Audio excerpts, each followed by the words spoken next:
My name is Sienna. I am 34 years old, and I never expected my own mother to sell my sanctuary to fund a lifestyle of fake luxury. They thought they had outsmarted the black sheep of the family. They thought they could strip away my legacy while I was busy building my career.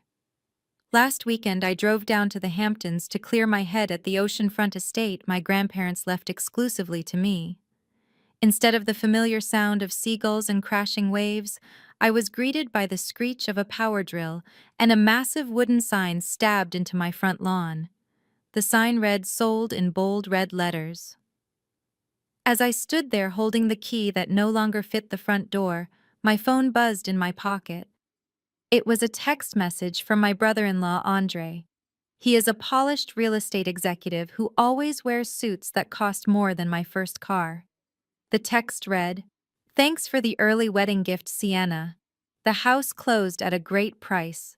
Lexi is thrilled.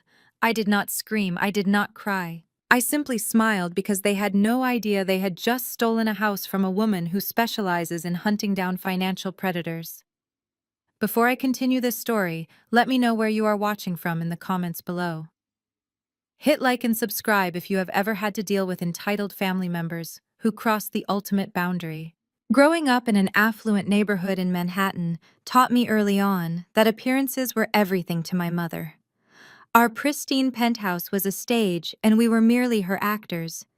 My younger sister Lexi was always the star of the show. She was the golden child who could do no wrong. Lexi is now 28 and spends her days posing for social media pretending to live a billionaire lifestyle she cannot actually afford. I was the opposite. I was quiet and calculating and preferred ledgers over luxury brands. That made me a massive disappointment to Beatrice. When my grandparents passed away, they left their beloved Hamptons estate to me. It was a sprawling property with weathered cedar shingles and a wraparound porch that smelled of salt and pine. My grandparents knew exactly who Beatrice was. They knew she would eventually try to liquidate every asset in sight to keep up her high society charade. That is why they left the property entirely in my name. For years, she played the role of the grieving daughter, claiming she needed access to the house for emotional closure. I gave her a spare key out of pity. I never imagined she would use that key to stage a fraudulent sale with Andre acting as the shady broker. Standing on the manicured grass of my stolen property, I watched a team of contractors carrying boxes into my living room. My chest tightened, but I forced myself to breathe evenly. I approached the lead contractor who was busy checking a clipboard. I asked him who authorized the lock change. He looked at me with bored indifference and said the new owners wanted immediate access after the closing. He told me the broker Andre handled the paperwork and handed over the keys yesterday morning. The audacity was suffocating. Andre and Lexi had literally just gotten married 3 months ago. Their wedding was a spectacular display of wealth that I now realized was entirely funded by the stolen equity of my inheritance. I saw Andre's boutique real estate firm stamped at the bottom of the sold sign. He listed my property, handled the escrow, and pocketed a massive commission while smiling in my face at family dinners. They assumed I was just a naive corporate drone who would eventually back down to avoid a public scandal. They assumed I would let them keep the money to preserve the family peace. Family peace is the exact weapon toxic people use to keep their victims silent. But I am not a victim. I walked to my car and pulled out my laptop. As a forensic accountant, I deal in hard data, not emotions. My job is to track down hidden offshore accounts, uncover corporate embezzlement, and dismantle financial fraud networks. Andre thought his expensive suits made him invincible. He did not realize he had just handed a loaded gun to a sniper. I logged into my secure database and pulled the public property records. Within 5 minutes, I found the forged signatures. Beatrice had brazenly signed my name as the seller, while Andre notarized the documents himself. I started the engine. Beatrice was hosting a lavish celebration dinner that very evening to toast Lexi and Andre's new penthouse. It was time to crash the party. As I navigated the heavy evening traffic back toward the city, my mind drifted to the very reason I chose my profession. My obsession with financial security did not come from a desire to be rich. It came from a desperate need to protect myself from my own blood. I was exactly 17 years old when I learned my first lesson in corporate fraud, courtesy of my mother. I had just come home from a grueling part-time job when I opened a bank statement meant for my college fund. The balance was zero. Beatrice had forged my signature to drain my entire tuition savings. When I confronted her, she did not apologize. She simply rolled her eyes and said Lexi needed a designer wardrobe for her upcoming pageant, and that family shares everything. She called me selfish for even asking about the money. That was the exact moment I realized my mother was not a protector. She was a financial predator. I did not cry or throw a tantrum. Instead, I quietly took the forged bank documents straight to my grandparents. My grandfather was a shrewd businessman who saw right through Beatrice's polished facade. He was deeply appalled and frankly embarrassed by his own daughter's greed. He knew that the moment he and my grandmother passed away, Beatrice would stop at nothing to strip me of everything they intended to leave me. So the very next morning, my grandfather took me to his estate lawyer in downtown Manhattan. We spent hours in that mahogany boardroom, restructuring my entire future. My grandparents placed the Hamptons estate and a cash portfolio totaling $4 million into an ironclad private trust. It was not a standard inheritance account that could be easily contested in probate court. It was an impenetrable legal fortress. The terms were brutally clear. No asset could be liquidated, sold, or transferred without my physical presence and a verified signature authenticated by the trust executor. Beatrice had absolutely no idea this trust existed. For the past 17 years, she operated under the delusion that she was listed as the executor of the estate, simply waiting for the right legal loophole to claim what she believed was rightfully hers. She thought she was playing chess, but she was not even on the board. What Beatrice and Andre had just done by faking the sale of the Hamptons house was not just a greedy family betrayal. It was a textbook case of federal wire fraud and illegal conveyance. They had forged closing documents on a property that was legally untouchable by anyone but me. They thought they had secured a massive payday, but all they had actually done was sign their own arrest warrants. My phone lit up on the dashboard, breaking my concentration. It was a forwarded digital invitation from a cousin who always enjoyed stirring up family drama. The screen glowed with pretentious gold foil lettering. It was an invitation to an intimate celebration dinner hosted by Beatrice to toast Lexi and Andre's stunning new penthouse. The venue was an ultra-exclusive restaurant on the Upper East Side where reservations take months to secure and the menu has no prices. Naturally, I was not on the guest list. Beatrice only invited people who served a purpose. She wanted an audience of wealthy socialites and gullible relatives to applaud her incredible generosity and success as a matriarch. She wanted to bask in the glory of providing her golden child with the ultimate Manhattan lifestyle. I could already imagine her holding court at the head of the table, sipping vintage champagne and telling everyone that I was simply too busy crunching numbers at my boring corporate job to join the family festivities. She thrived on controlling the narrative. I gripped the steering wheel tighter. For years, I had maintained a rigid boundary of silence. I let them live in their delusion because exposing them meant dragging myself through the mud of their toxic drama. But selling my sanctuary to fund a fraudulent lifestyle was the point of no return. I pulled up to the valet stand outside the glowing glass facade of the restaurant. I handed the attendant the keys to my car and stepped out into the crisp evening air. I took a moment to smooth the lapels of my tailored charcoal suit. I did not wear the flashy designer labels that Lexi flaunted, but the sharp cut of my clothes commanded undeniable authority. I was not the quiet teenager crying over a stolen college fund anymore. I was a seasoned forensic investigator who tore apart corrupt executives for a living. I pushed open the heavy brass doors of the restaurant and walked inside. I was about to walk into a room full of people who thought I was a helpless victim. They had no idea they were about to have dinner with their absolute worst nightmare. The maitre d' tried to stop me as I bypassed the host stand, but my confident stride and sharp charcoal suit made him hesitate just long enough for me to reach the private dining wing. I knew exactly which room Beatrice had booked. The Bordeaux room was her favorite spot to play pretending billionaire. I pushed open the heavy oak door without knocking. Inside the room smelled of truffles and expensive perfume. 10 people were seated around a long mahogany table decorated with white orchids. My mother sat at the head of the table holding a crystal flute of champagne. Lexi and Andre sat to her right, looking like a picture-perfect couple straight out of a luxury magazine. Lexi was draped in a silk designer gown that probably cost more than my first year of college tuition. The sound of laughter and clinking glasses abruptly died the second I stepped over the threshold. The fake smiles instantly melted off their faces. For a fraction of a second, I saw genuine panic flash in Andre's eyes. He knew what he had done, and he knew I was not the type of person to drop by just to give my regards.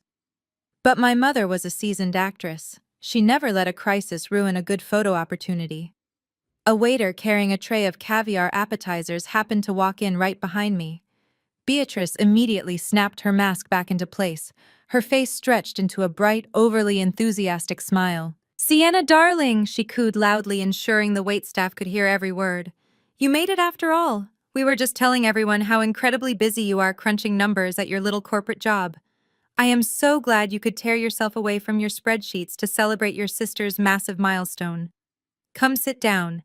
Bring my eldest daughter a chair, please." I did not break eye contact with her as the waiter scurried to bring an extra chair to the far end of the table. I sat down slowly, placing my leather briefcase on the floor next to my feet. I did not say a word. I just let the awkward silence stretch over the room like a heavy blanket. Lexi leaned forward, resting her diamond-ringed hand on Andre's arm. She looked me up and down with an expression of pure pity. She let out a soft, condescending laugh. "Honestly, Sienna, you could have at least changed out of your work uniform. We are celebrating a huge step up for the family tonight. Andre just closed the deal on our dream penthouse overlooking Central Park. It has floor-to-ceiling windows and a private rooftop terrace." She took a sip of her champagne and smiled maliciously. "It is just so wonderful that the family money is finally being put to good use instead of sitting around rotting in that dusty old beach house." "Right, Mom." Beatrice beamed with pride and patted Lex's hand. "Exactly, sweetie. Generational wealth is meant to help the younger generation build their futures. Family takes care of family." The sheer audacity of her statement hung in the air. Generational wealth. She was talking about my house. She was openly bragging to her friends and extended relatives about funding her golden child's luxury lifestyle, using an asset she had absolutely no legal right to touch. Andre shifted uncomfortably in his custom-tailored suit. He cleared his throat, trying to project the image of a successful businessman who was above petty sibling rivalry. "Now, Lexi, let us be humble," Andre said, smoothing his expensive silk tie. "Sienna works hard in her own way. We are just blessed that the market was in our favor, and we could liquidate an underutilized asset to diversify our real estate portfolio. It was a smart move for everyone." I stared at Andre. Liquidate an underutilized asset. He spoke with such clinical precision, completely ignoring the fact that he had personally forged federal documents to make that liquidation happen. They really believed they had gotten away with it. They thought because the money was already transferred and the keys were handed over, I was powerless to reverse it. They expected me to throw a fit and scream at them in front of the guests, which would only prove my mother's narrative that I was unstable and jealous of my sister. But I did not scream. I calmly picked up my water glass and took a sip. I looked at Lexi and smiled a cold, hollow smile. "I am thrilled for you, Lexi," I said, my voice perfectly steady. "A penthouse overlooking Central Park sounds very expensive to maintain. I hope your new lifestyle does not come with any hidden costs." Lexi rolled her eyes, clearly annoyed that she had not gotten a rise out of me. She turned back to her friends to continue bragging about her interior designer. That was when Beatrice decided it was time to put me firmly in my place. She reached into her designer handbag and pulled out a crisp white envelope. She tapped it against the mahogany table, her eyes locking onto mine with a predatory gleam. She was about to make a massive mistake. Beatrice slid the crisp white envelope across the polished mahogany table. It glided past the silver centerpieces and stopped right next to my water glass. The room fell so quiet, I could hear the faint hum of the air conditioning. I looked down at the envelope and then back up at my mother. Her predatory gleam had softened into a mask of maternal concern, specifically tailored for her wealthy audience. "Go ahead and open it, Sienna," she urged, her voice dripping with artificial sweetness. "I wanted to handle this privately, but since you decided to drop in unannounced, I suppose there is no time like the present. We believe in transparency in this family." I picked up the envelope. The paper was heavy and expensive. I slid my thumb under the flap and pulled out a single sheet of paper. It was an itemized invoice printed on Beatrice's personal letterhead. The total at the bottom was bolded and underlined: $50,000. I read the line items in silence. There were charges for retroactive property management fees, emotional labor compensation for dealing with my grandparents' estate, and estimated property taxes she claimed to have paid on my behalf over the last decade. It was a masterpiece of fiction. I looked up. "What exactly is this, Beatrice?" She sighed dramatically, placing a hand over her heart. "It is a back pay caretaking fee, darling. For years you lived in that massive Hamptons house, completely rent-free while you built your little career. I managed the emotional burden of the estate. I kept the family peace. I absorbed the stress that should have been yours. Since you are so hyper-focused on numbers, I thought it was only fair to calculate what you owe me for my services." Lexi chimed in, nodding vigorously. "Honestly, Sienna, 50,000 is a bargain. Mom could have charged you standard market rates for property management. You should be thanking her. Plus, you are single. You do not have children or a husband to support. You should be happy you donated the house to fund my penthouse. It is going to help my brand so much, and Andre needs a prestigious address for his real estate clients. It is an investment in the family." I stared at my sister. The word donated echoed in my mind.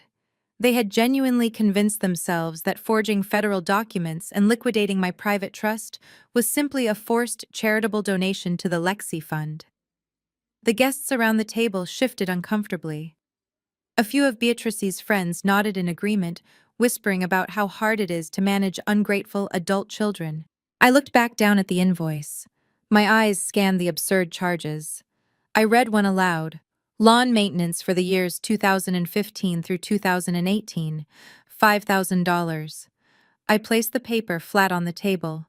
"Beatrice, the Hamptons property has a stone driveway and a natural sand dune backyard. There is no lawn." Beatrice's face flashed red for a fraction of a second before she recovered. "It is an estimated general maintenance fee, Sienna. Stop deflecting. The point is, you owe this family for everything we have given you. We facilitated the sale of a property you were neglecting. We put the money to work. You should be writing me a check right now to clear your conscience." Andre leaned in, resting his elbows on the table. "Sienna, let us look at this logically. The 50,000 is just a rebalancing of family assets. You walked away with a free education and a great job. Lexi and I are building a legacy. The closing on the Hamptons house covered the penthouse down payment, but there are still closing costs and renovation fees we need to handle. If you just pay the invoice, we can put all this sibling rivalry behind us. We can move forward as a united front." He was trying to sound like a mediator, but I could hear the slight tremor of desperation in his voice. Andre did not just want $50,000 to punish me. He needed that cash to plug a hole in his failing finances. The house sale had not been enough to cover his hidden debts. I did not reach for my checkbook. I did not raise my voice to defend myself. I sat perfectly still, analyzing the exact legal definition of the document sitting in front of me. Beatrice thought she was humiliating me in front of her high society friends. She thought she was establishing dominance. What she had actually done was hand a forensic accountant written documented proof of attempted extortion to accompany her wire fraud. I slowly folded the invoice and slipped it into the inside pocket of my charcoal suit jacket. I looked at Beatrice with an expression of absolute ice. "I am not going to pay this invoice," I said softly, "but I will definitely be keeping it for my records." Beatrice's smug smile faltered. "Give that back to me right now," she snapped, her maternal mask slipping completely. I did not hand the envelope back. I simply slipped it deeper into my jacket pocket and kept my eyes fixed on her. Beatrice half rose from her chair, her perfectly manicured fingers curling into claws against the white tablecloth. Before she could make a scene that would irreparably damage her high society reputation, Andre quickly stood up. He placed a heavy hand on Beatrice's shoulder, gently forcing her back into her seat. He shot her a warning look that clearly said, "Let me handle this." Andre buttoned his custom-tailored suit jacket and flashed me his signature million-dollar smile. It was the same smile he used on billboard advertisements across the city. "Sienna, let us all take a deep breath," he said, his voice smooth and heavily modulated. "There is no need for hostility here. We are family, and family looks out for each other. I know seeing the house sold was a shock, but you have to look at the bigger picture. The luxury real estate market is incredibly volatile right now. We are looking at an impending correction. Keeping a massive aging oceanfront property like that is financial suicide for a single woman on a corporate salary. Do you have any idea what the carrying costs on a property like that actually are, Sienna? The property taxes, the saltwater corrosion maintenance, the insurance premiums. It is an absolute money pit." He paced slowly behind Lexi's chair, projecting the aura of a seasoned expert. "You are an accountant. You should understand depreciation better than anyone. We did not sell your house to hurt you. We sold it to save you from a catastrophic financial burden. The market was simply too good to pass up, and we had an all-cash buyer ready to close in 10 days. It was a once-in-a-lifetime deal, and I had to move fast to secure it for the family. You would have been bankrupted by that house within 5 years. I did you a massive favor." I listened to his polished monologue without interrupting. He sounded incredibly convincing to the untrained ear. The other guests at the table were nodding along, entirely hypnotized by his confident jargon. But I was not an untrained ear. I was a forensic auditor. I did not hear a concerned brother-in-law trying to protect my financial future. I heard a desperate man reciting a rehearsed pitch to justify grand larceny. I looked closely at Andre. I noticed the subtle details he tried to hide. The luxury watch on his wrist was a newer model, but the gold plating on the clasp was heavily scuffed, indicating it was bought second-hand. His custom suit fit perfectly, but it was a style from 3 seasons ago. And then the final puzzle piece clicked perfectly into place. He mentioned an all-cash buyer and a 10-day closing. You cannot close a multi-million-dollar estate in 10 days without an aggressively motivated broker pushing the paperwork through the county clerk and bypassing standard escrow holds. He was not just helping my mother liquidate an asset, he was the listing agent. In the state of New York, the standard luxury real estate commission is 6%. If they sold the Hamptons estate for its baseline market value of $4 million, Andre had just pocketed a $240,000 commission fee. That was the real motive all along. Lexi getting a penthouse was just the cover story to make the crime sound like an act of family loyalty. The truth was that Andre needed a massive injection of liquid cash to float his failing brokerage, and Beatrice needed capital to maintain her wealthy facade. They had colluded to steal my property so they could both take a massive cut of the equity. It was a brilliant scam if the victim was anyone else, but they had chosen the absolute worst target. Andre leaned forward, resting his hands flat on the table, looking at me with total mock sincerity. "The money from the sale has already been routed to a secure trust account managed by your mother. It is completely safe. It is growing. And it helped Lexi and me secure a solid foundation for our future children. You should be proud to be part of that legacy. You just need to sign a few retroactive disclosure forms to finalize the title transfer, and we can all move on." Retroactive disclosure forms.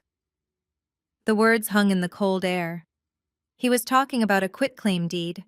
He needed me to sign away my rights after the fact because the title company would eventually realize the initial signature was a forgery.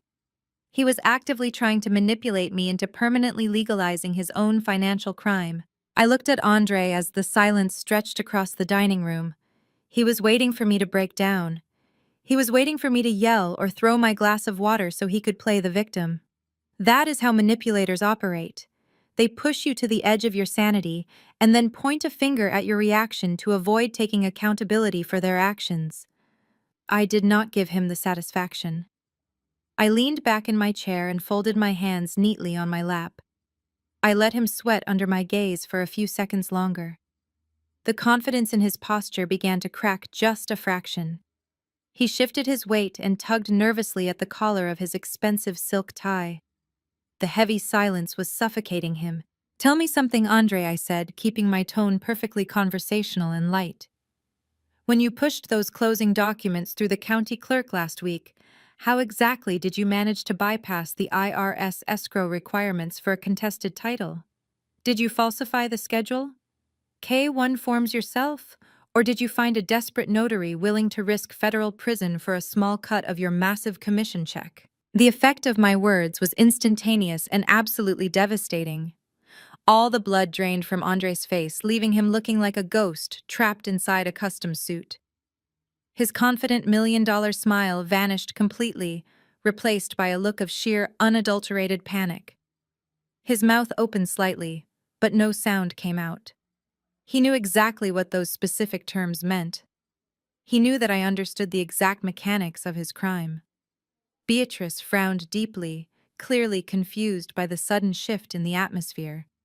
She did not understand the dense legal terminology, but she recognized the absolute terror spreading across her son-in-law's face. Lexi looked back and forth between us, her perfectly manicured hands gripping the edge of the heavy mahogany table. "What on earth are you talking about?" Sienna Beatrice snapped, trying desperately to regain control of the room and the narrative. "Do not try to confuse us with your boring accounting jargon. We are talking about family business here. You need to sign those retroactive disclosure forms tonight so we can finalize the paperwork and move on. It is just a simple legal formality to keep the family unified." I kept my eyes locked entirely on Andre, who was now visibly trembling under the warm restaurant lights.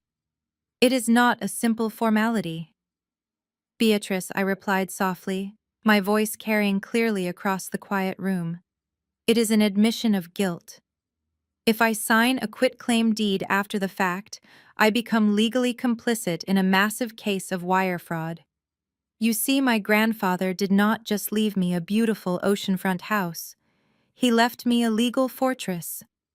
The title of that property is locked tightly inside a private trust that requires my physical presence and a verified, authenticated signature to alter. The signature you submitted to the title company was a blatant forgery." I paused deliberately, letting the heavy weight of the word forgery settle over the dinner guests. The wealthy socialites sitting around the table suddenly looked incredibly uncomfortable, shifting in their seats and avoiding eye contact.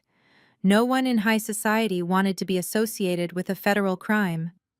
I watched Andre's chest heave as he struggled to breathe normally. He had gambled his entire career and freedom on the arrogant assumption that I was ignorant and easily intimidated.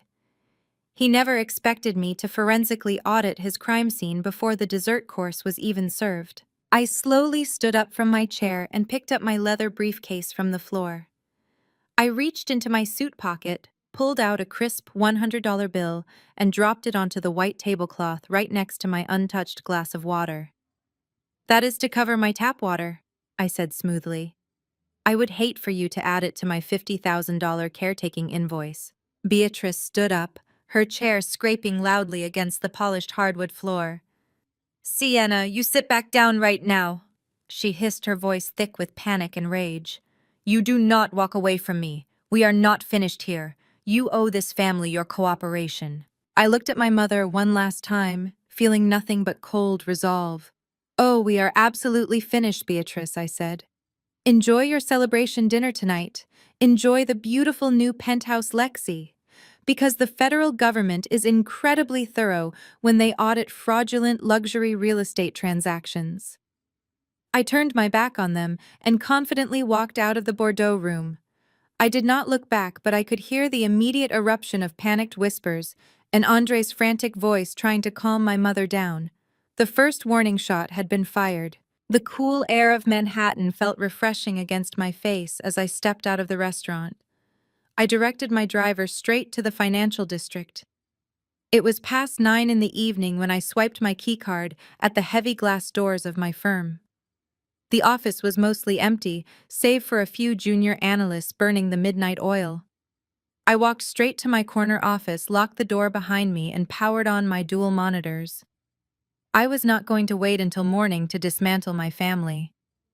I was going to map out their entire criminal enterprise tonight. I poured myself a black coffee and sat down. As a senior forensic accountant, I had security clearances and access to financial databases that the average citizen did not even know existed. I logged into our proprietary tracking software and tapped into the federal wire transfer logs.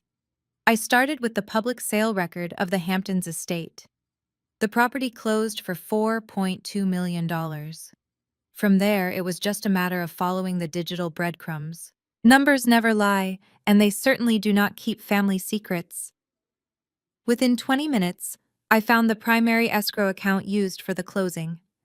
It was registered under a shell company affiliated with Andres Real Estate Brokerage.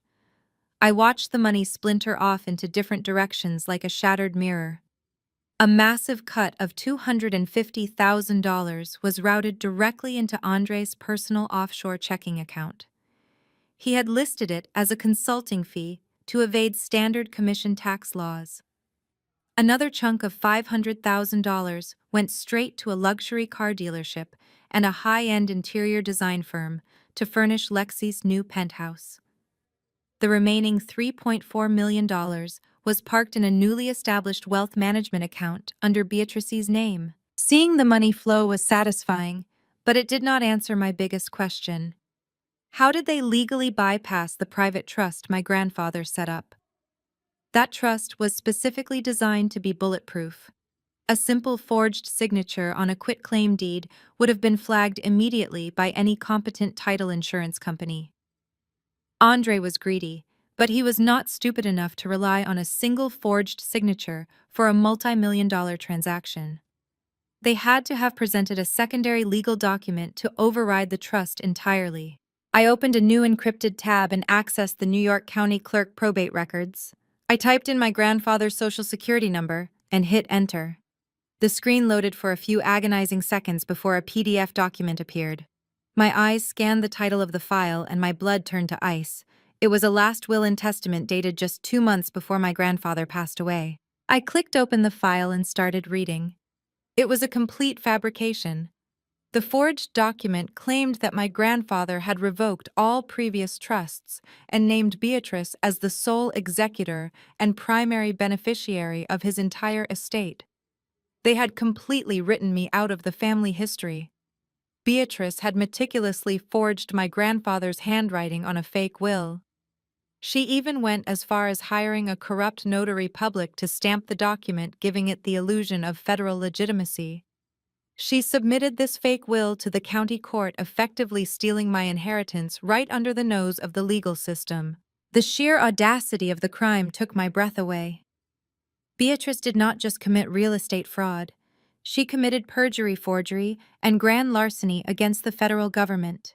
She had manipulated the probate court to legally erase my ownership of the Hamptons estate so Andre could sell it with a clean title. They had orchestrated a highly sophisticated financial crime syndicate right from their living room. I printed the forged will and laid it on my desk next to the actual trust documents my grandfather had legally filed 17 years ago. Looking at the two signatures side by side, the forgery was painfully obvious to a trained eye. My grandfather's real signature was sharp and angled. The fake signature was too perfectly looped and lacked the natural tremor of an elderly man. Beatrice had tried too hard to make it look flawless. I leaned back in my leather chair and took a long sip of my coffee. They thought they had committed the perfect financial crime without leaving any trace. They assumed I would simply accept the massive loss of the house and move on. They had no idea I was already compiling a federal dossier that would completely obliterate their lives forever. I reached for my phone and dialed the State Real Estate Commission. It was finally time to freeze their assets and build my wall of evidence. I placed my phone back on the desk after leaving a detailed urgent voicemail for the lead investigator at the State Real Estate Commission. I knew my credentials would flag the message for priority review by morning. Freezing the accounts was step one. But to truly dismantle their operation, I needed to understand the desperation that drove them to commit such a reckless crime. Happy, wealthy people do not forge federal documents to steal from their own family. Only terrified, desperate people do that. I turned my attention back to my dual monitors and opened a new search window. It was time to look into the man who orchestrated this entire scheme. I typed Andre's full legal name and his brokerage license number into my financial tracking software. On social media, Andre projected the perfect image of a self-made titan of industry. His accounts were flooded with photos of him shaking hands in expensive tailored suits, posing next to exotic sports cars, and toasting champagne on private jets. Lexus influencer brand was entirely built on this aesthetic of limitless wealth. But as the data began populating across my screens, the polished illusion completely shattered. I pulled his corporate tax filings and personal credit reports. The numbers painted a horrifying picture of financial ruin. Andre's boutique real estate firm was nothing more than a hollow shell company. 2 years ago, he had taken out massive high-interest loans from private lenders to invest heavily in commercial retail spaces. He gambled on a market boom that never happened. The properties sat vacant, the commercial real estate market plummeted, and the private lenders came knocking for their money. Andre was not a successful executive. He was currently sitting on over $5 million of toxic debt. I dug deeper into their personal spending. The lavish wedding they hosted 3 months ago was not paid for with savings. Andre had fraudulently opened 6 different corporate credit cards using his shell company credentials and maxed them all out to pay the wedding vendors. Lexus' endless supply of designer handbags, luxury vacations, and 5-star dinners were entirely funded through aggressive credit card kiting. They were taking out new lines of credit simply to pay the minimum balances on the old ones. It was a classic house of cards teetering on the edge of total collapse. The new penthouse overlooking Central Park was the final piece of the puzzle. Lexi claimed they bought it, but the property records showed they were only renting it. And even worse, they had forged their income verification documents just to pass the landlord background check. They were living month to month, dodging collection agencies while pretending to be Manhattan elite. The truth hit me with absolute clarity.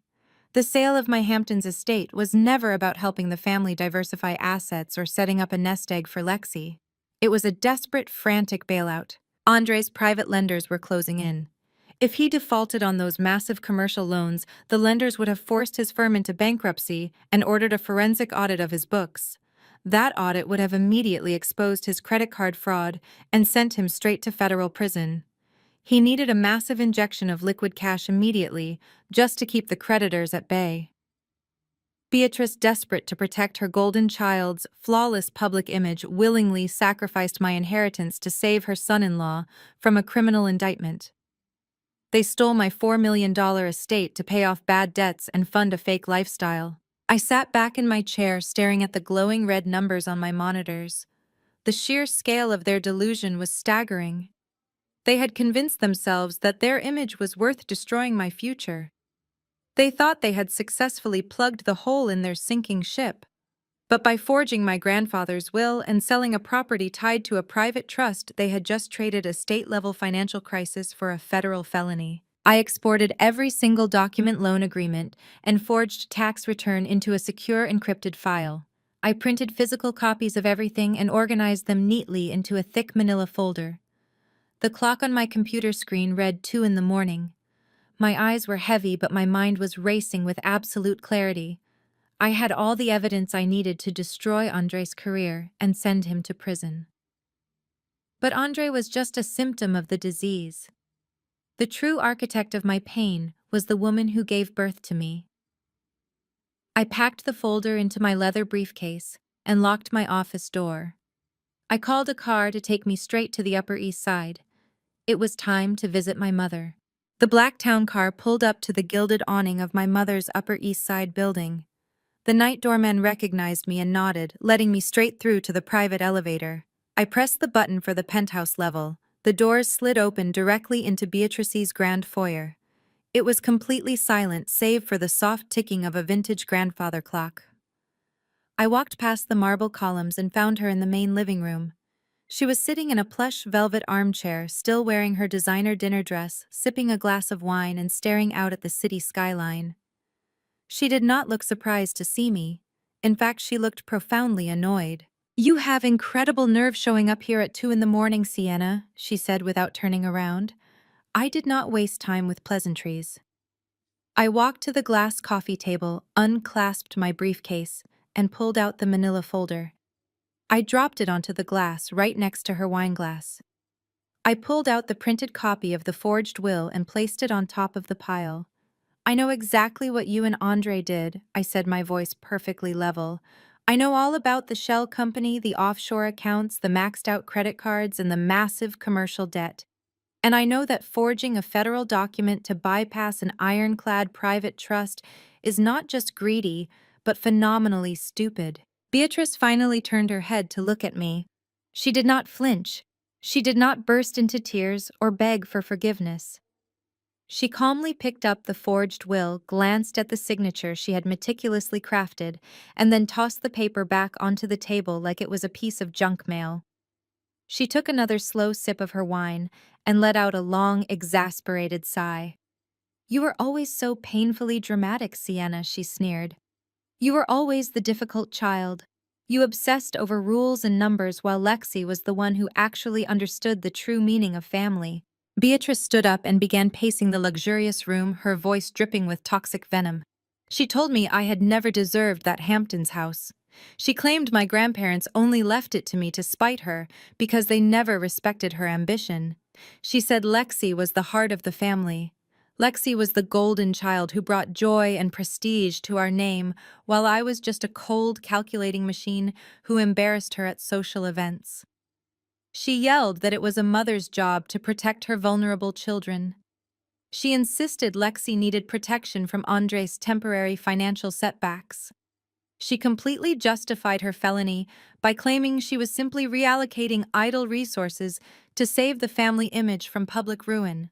She looked me dead in the eye and said my entire existence had been a burden, and I owed them this financial bailout as repayment for raising me. I asked her if she really believed her own twisted lies. I asked her if protecting a fake wealthy image was worth risking a lengthy term in federal prison.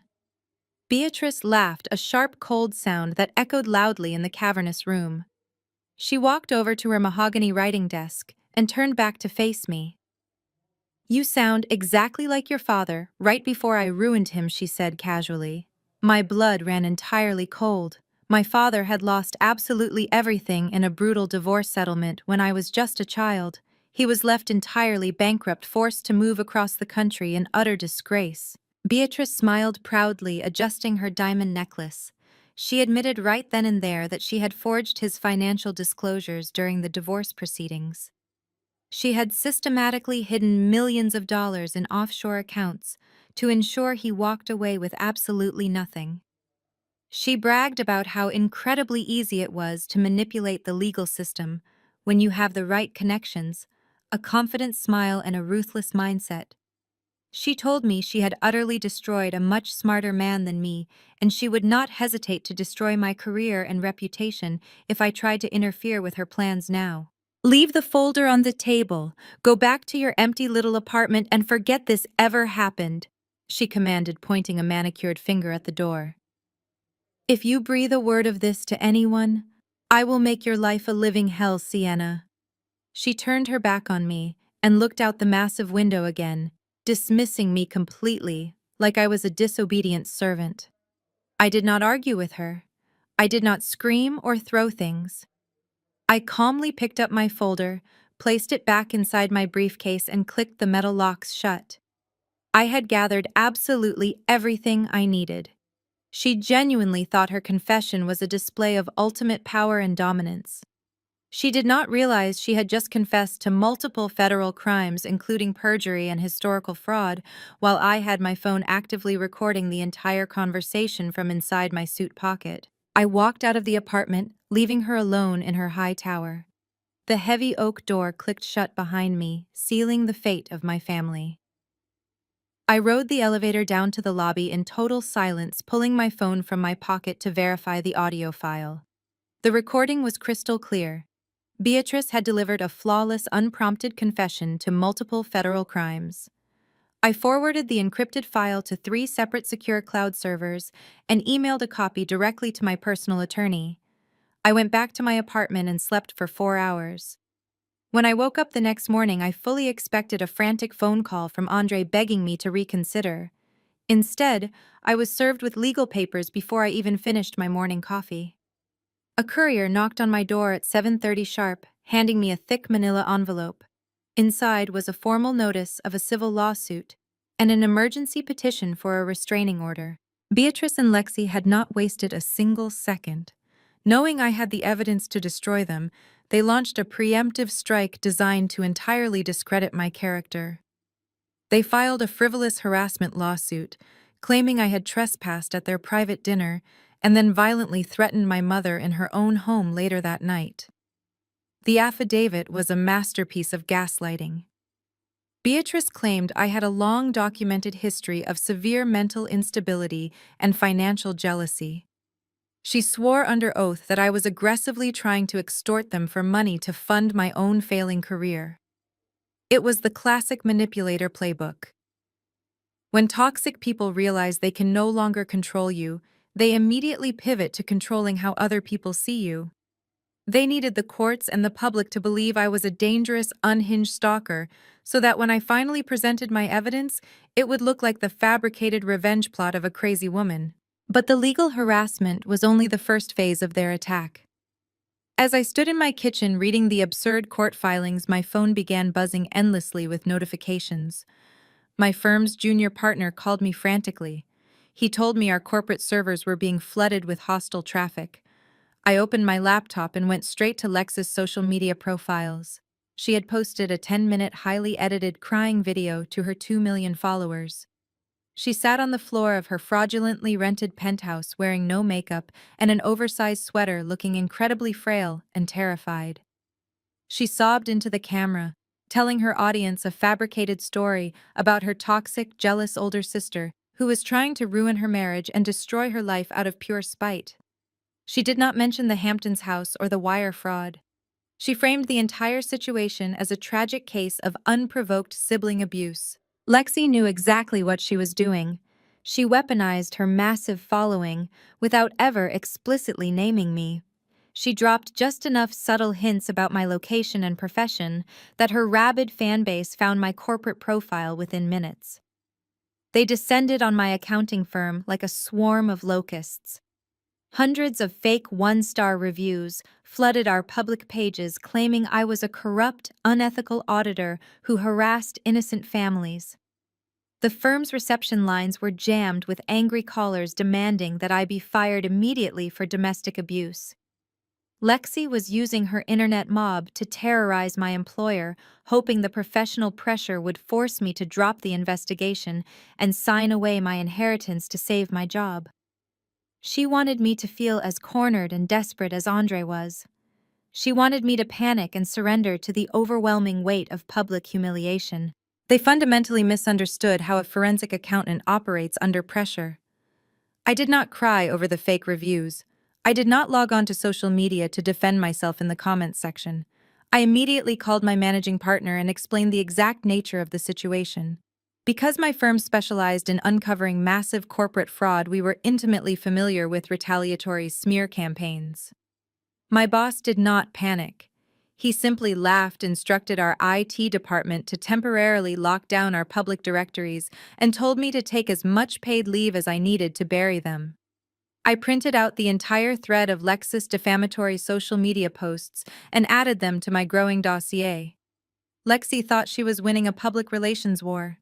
She did not realize she was actively documenting a coordinated cyber harassment and defamation campaign that I would personally use to multiply her civil damages.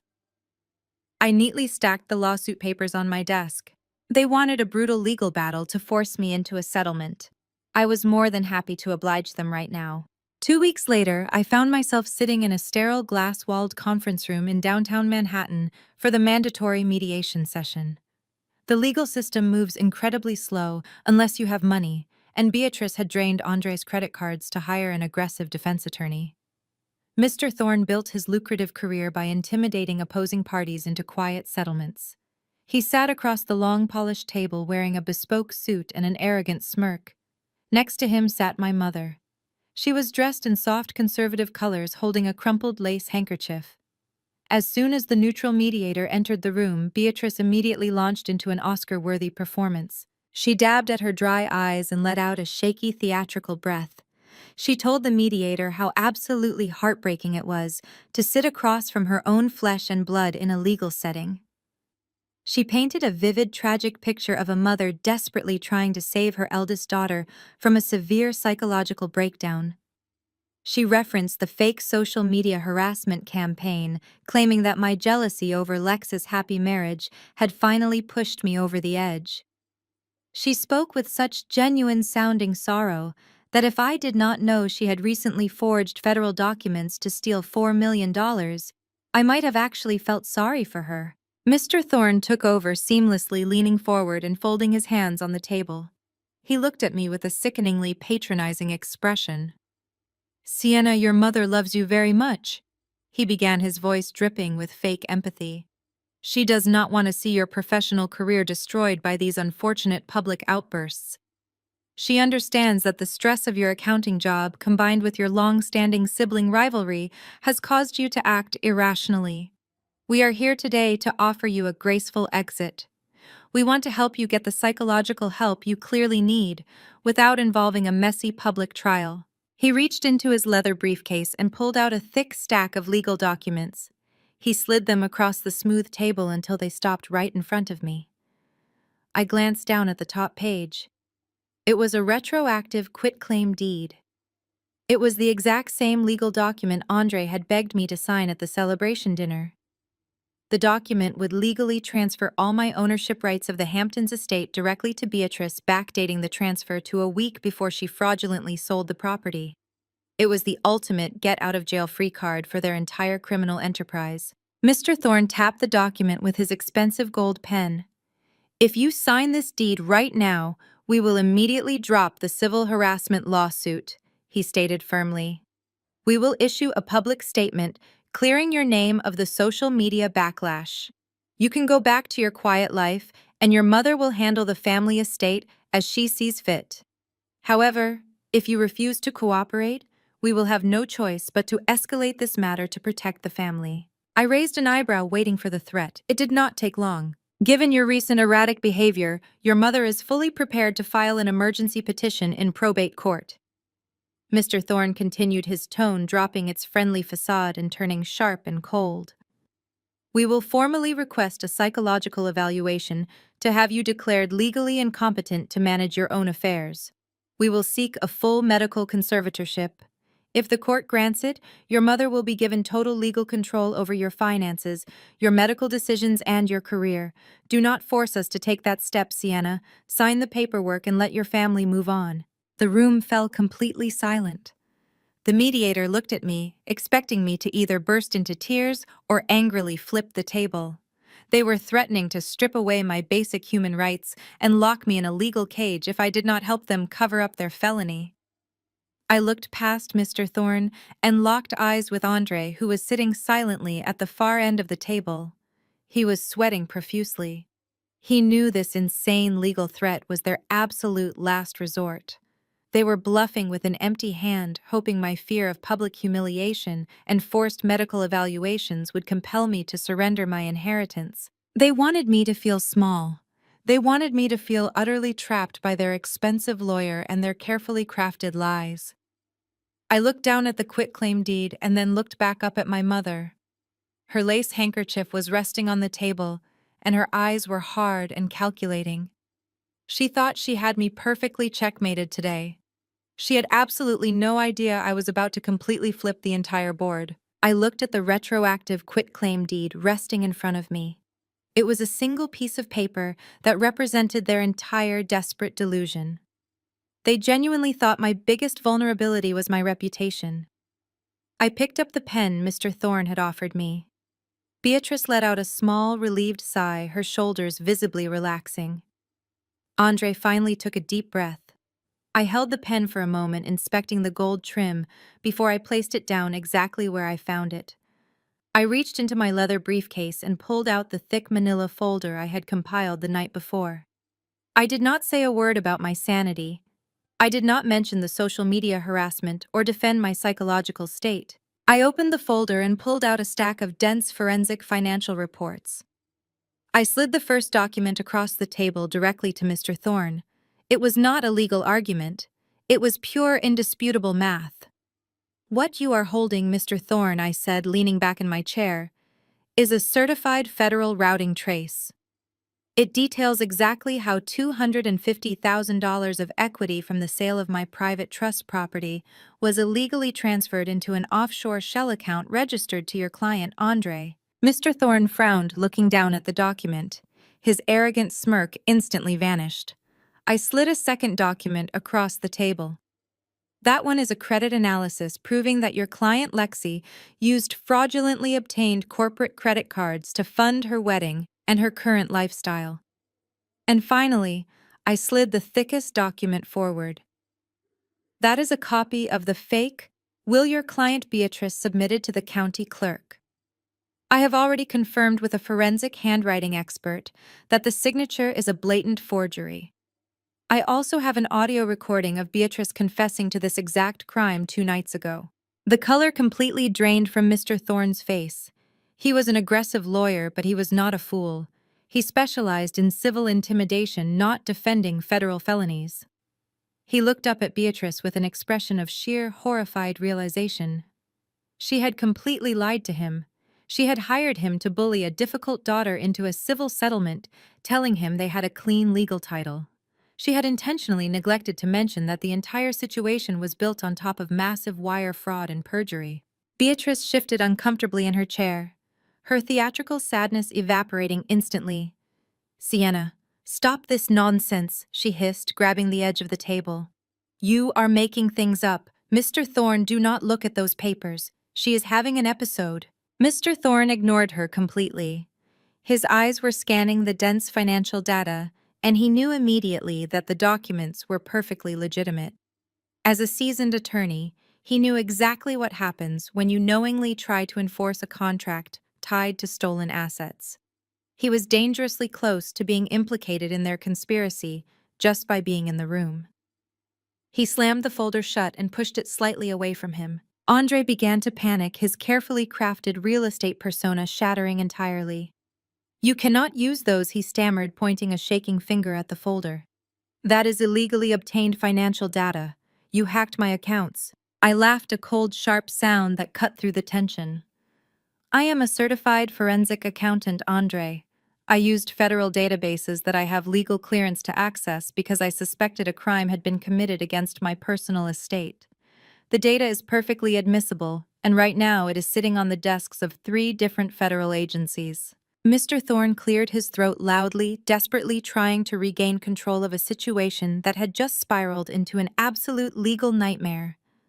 "Okay, let us take a step back," he said, holding up his hands. "Clearly, there are some deep misunderstandings regarding the estate transfer. My clients are willing to make this right." He pulled out a calculator from his briefcase, his fingers flying over the keys. "If the issue is simply financial compensation, we can expedite a settlement today. My clients will agree to buy out your portion of the Hamptons property for $1.5 million. That is well above standard market depreciation. You sign the quitclaim deed, we transfer the funds by Friday, and this entire situation remains confidential. No one goes to court, no one gets audited." He was offering me a low-ball settlement to sweep a federal felony under the rug. He was trying to buy my silence to save his own clients from prison. I looked at the calculator screen displaying the settlement offer. I looked at Beatrice, who was nodding eagerly, silently begging me to take the money and let her keep her fake high society life. I reached out and pushed the calculator back toward Mr. Thorne. "I am not a disgruntled beneficiary looking for a quick payout. I stated clearly, locking eyes with the lawyer. I am the sole owner of a $4 million estate that was stolen through forgery. I will not accept 1.5 million. I will not accept 4 million. The only piece of paper I am signing today is my witness statement for the federal authorities. The only piece of paper I am signing today is my witness statement for the federal authorities. I stood up from the sleek conference table and picked up my leather briefcase. Mr. Thorne did not try to stop me. He was already packing his own bags, looking like a man who realized he had stepped on a live landmine. Beatrice sat frozen in her chair, her face entirely devoid of color, while Andre stared at the wall with a hollow, empty expression. I walked out of the mediation center, feeling a profound sense of clarity. They thought they could corner me in a room and bully me into submission, but they only handed me the perfect opportunity to see the whites of their eyes before I pulled the trigger. I did not go back to my apartment. I went straight to my corporate office. In the financial world, you do not need to physically touch someone to completely paralyze them. You just need to cut off their oxygen supply, and for people like Andre, oxygen is liquidity. I sat down at my desk and pulled up the secure digital portals for the State Real Estate Commission and the Securities and Exchange Commission.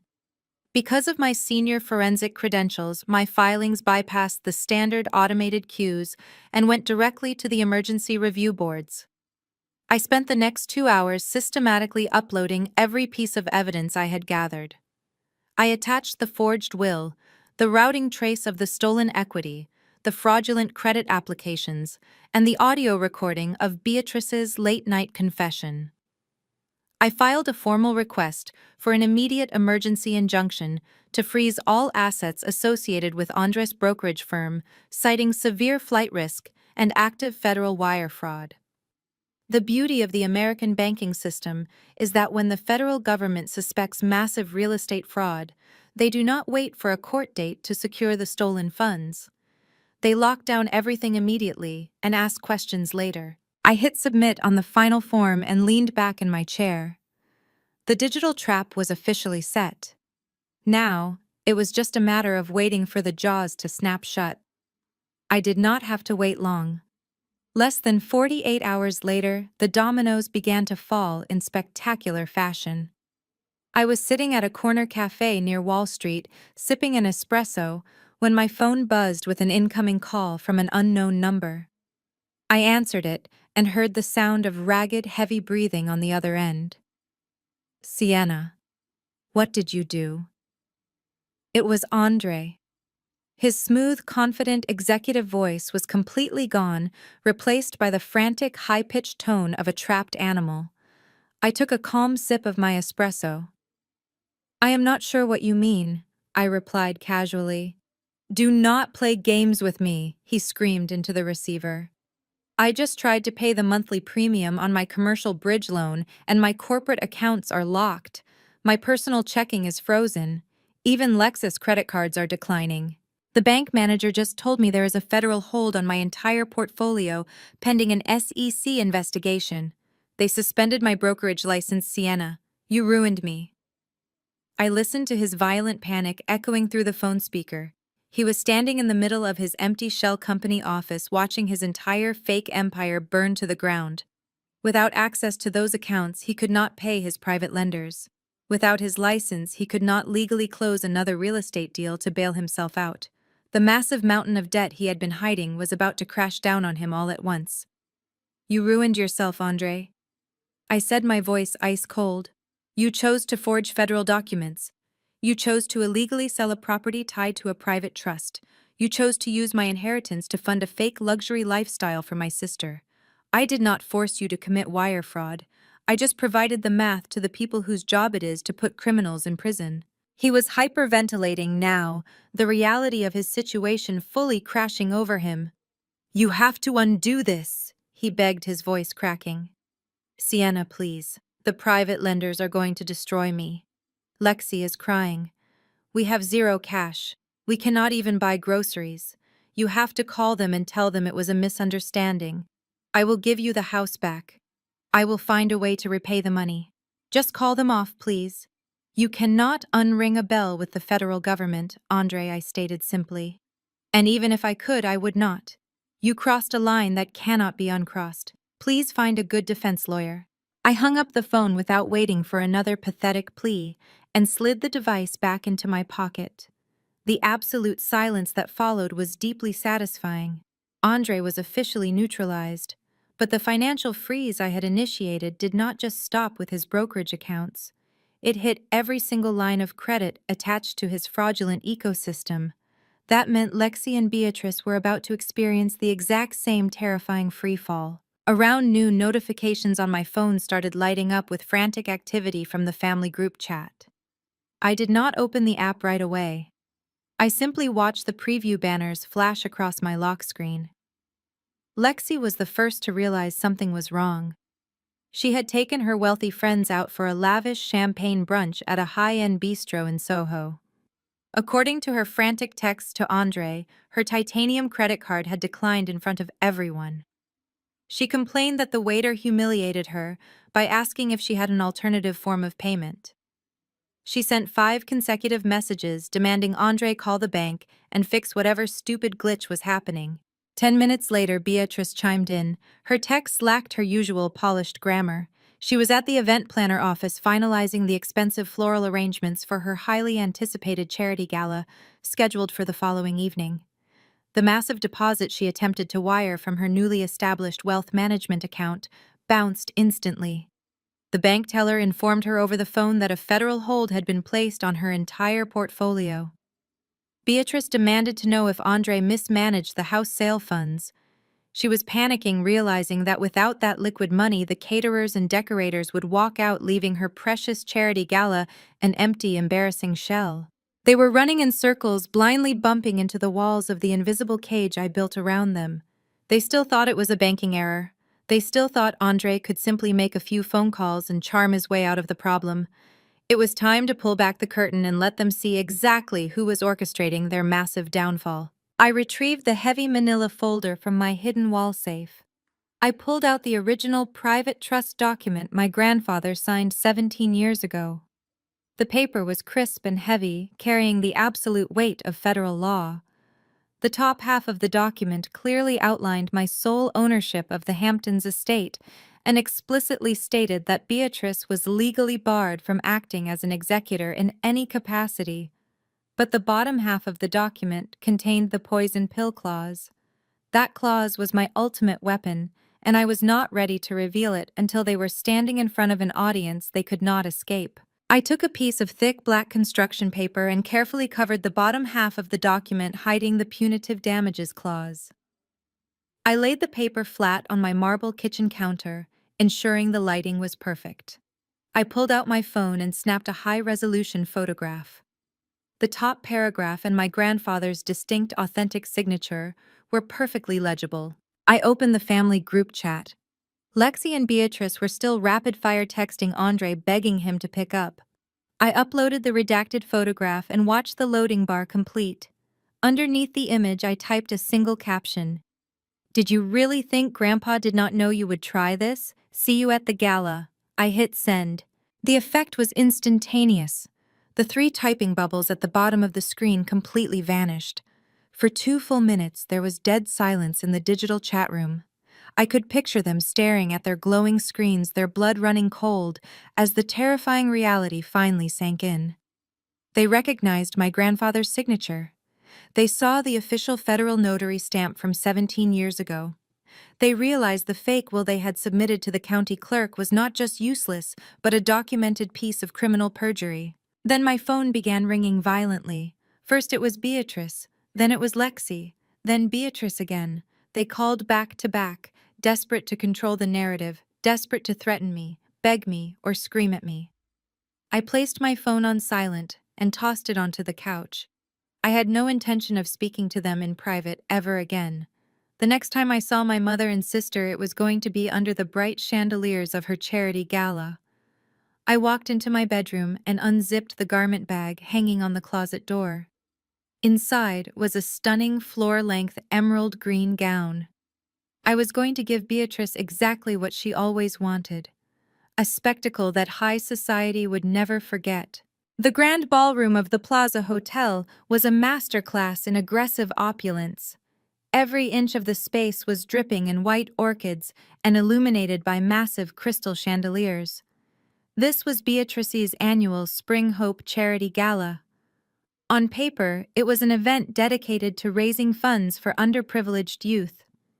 In reality, it was her ultimate vanity project. It was the one night a year where she could command the attention of Manhattan elite politicians and billionaires to solidify her status as the reigning matriarch of high society.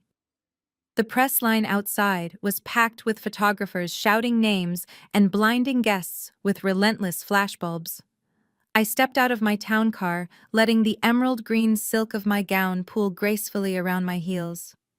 I walked the red carpet with the cool, absolute confidence of a woman who held the executioner's axe. Inside, the air hummed with the sound of a live string quartet and the clinking of champagne flutes. I accepted a glass from a passing waiter and positioned myself near a towering floral arrangement that offered a perfect vantage point of the main floor. It did not take long to spot my family. They were standing near the VIP tables, positioned directly in front of the press cameras. To the untrained eye, they looked like the perfect American dynasty. Beatrice was draped in a silver sequined gown, wearing her signature diamond necklace. Lexi was wearing a custom couture dress, holding tightly to Andre's arm. Andre was in a pristine black tuxedo, his hair perfectly styled. But I was not an untrained eye. I was a forensic auditor. I knew how to look past the expensive packaging and see the terrified reality hiding underneath. As I watched them closely, the cracks in their flawless facade were painfully obvious. Beatrice was smiling at a state senator, but the smile did not reach her eyes. Her posture was rigidly stiff, and her hands kept clenching around her silver evening clutch. She was frantically scanning the room not to greet friends, but to dodge the event coordinators. I knew for a fact that the catering company, the florists, and the string quartet had not been paid because her accounts were locked. She was hosting a $1 million party with zero liquid cash, terrified that a vendor might pull the plug. Andre looked significantly worse. He was sweating profusely under the bright ballroom lights. He kept pulling a silk handkerchief from his pocket to dab his forehead, completely ignoring the polite conversation happening around him. A wealthy real estate developer slapped him on the back to congratulate him on the Hamptons property sale, and I watched Andre's face turn the color of wet ash. He managed a weak nod and immediately signaled a waiter to bring him a double scotch. He was drinking heavily, trying to numb the terrifying reality that his brokerage license was suspended, and federal investigators were currently tearing through his professional life. He knew the men he was drinking with tonight would treat him like a contagious disease tomorrow. Lexi was arguably the most pathetic of the three. Her influencer persona was built on projecting effortless confidence, but tonight she looked like a frightened child. She kept whispering frantically into Andre's ear, tugging at his sleeve, and throwing paranoid glances at the ballroom entrance. She was waiting for me. The redacted photograph I sent to the group chat had successfully shattered her delusion. She knew her penthouse, her designer clothes, and her perfect marriage were all funded by a stolen inheritance. She knew I had the power to take it all away, and she was suffocating under that doom. I took a slow sip of my champagne. They were trapped in a psychological prison of their own making. They could not leave the gala because backing out of her own charity event would instantly spark rumors of financial ruin in Beatrice's social circles. They had to stand there and smile for the cameras, while their entire world burned to the ground behind the scenes. They were sweating bullets, desperately trying to maintain the illusion of a powerful, unified family. I watched Beatrice corner a wealthy tech billionaire pulling out a pledge card with aggressive desperation. She was trying to secure physical checks tonight, hoping she could deposit them into a different bank account tomorrow to cover the bouncing vendor checks. It was a pathetic display of a woman who valued her social standing more than her freedom. I handed my empty glass to a waiter and smoothed my emerald gown. The cocktail hour was ending. The event coordinator was tapping the microphone on the main stage, signaling the guests to take their seats. It was time for Beatrice to deliver her opening remarks. And it was time for me to deliver my final audit. I stepped out from the shadow of the towering floral arrangement and began my walk across the main floor. The heavy emerald silk of my gown swept silently over the polished marble as I moved toward the center aisle. The room was settling down. Hundreds of wealthy donors were taking their seats at the elaborately decorated tables. Up at the front, Beatrice handed her empty champagne flute to a passing waiter and prepared to make her grand ascent up the stage stairs. She smoothed her silver sequined dress and practiced her benevolent smile. She had not spotted me yet. Before I could reach the halfway point of the ballroom, two large men in dark suits stepped directly into my path. They were private security hired specifically to keep uninvited press and unwanted guests away from the VIP section. One of them held up a thick hand and gave me a stern look. He asked to see my platinum donor lanyard, or my seating assignment. I did not have either. I had bypassed the main registration desk entirely. He frowned and politely but firmly instructed me to step back into the lobby area until my credentials could be verified. I did not break my stride, and I certainly did not step back. I simply smiled because I knew I did not need a lanyard to bypass private security. I had something significantly better. A tall, distinguished man with silver hair and a perfectly tailored navy suit stepped out of the crowd and seamlessly took his place at my right side. His name was David Reynolds. He was not just a guest at this gala. He was the District Attorney of New York. David and I went back a long way. 3 years ago, my forensic accounting firm had provided the exact financial data his office needed to dismantle a massive corporate embezzlement ring operating out of Wall Street. I had saved his biggest career case, and we had been close friends ever since. When I called him earlier that afternoon and told him what I had uncovered about my own family, he did not hesitate to offer his personal escort. David looked at the two security guards and casually reached into his breast pocket. He flashed his gold badge. He told them I was his personal guest of honor and that we were heading directly to the front. The guards instantly recognized him. You do not argue with the district attorney in a room full of politicians and press. They immediately stepped aside and murmured their apologies, clearing the path for us. The slight commotion caught Beatrice's attention. She turned her head and finally saw me walking down the center aisle with the top prosecutor in the city by my side. I watched the color rapidly drain from her face. Her perfectly rehearsed benevolent smile shattered into a look of absolute horror. She glanced frantically at Andre, who was already staring at David Reynolds like he was looking at the Grim Reaper himself. Andre knew exactly who David was. Every corrupt broker in the city knew the man who handed out federal indictments. Beatrice panicked. She could not let me reach the stage. She abandoned her position near the podium and practically sprinted down the aisle to intercept me, her silver heels clicking frantically against the floor.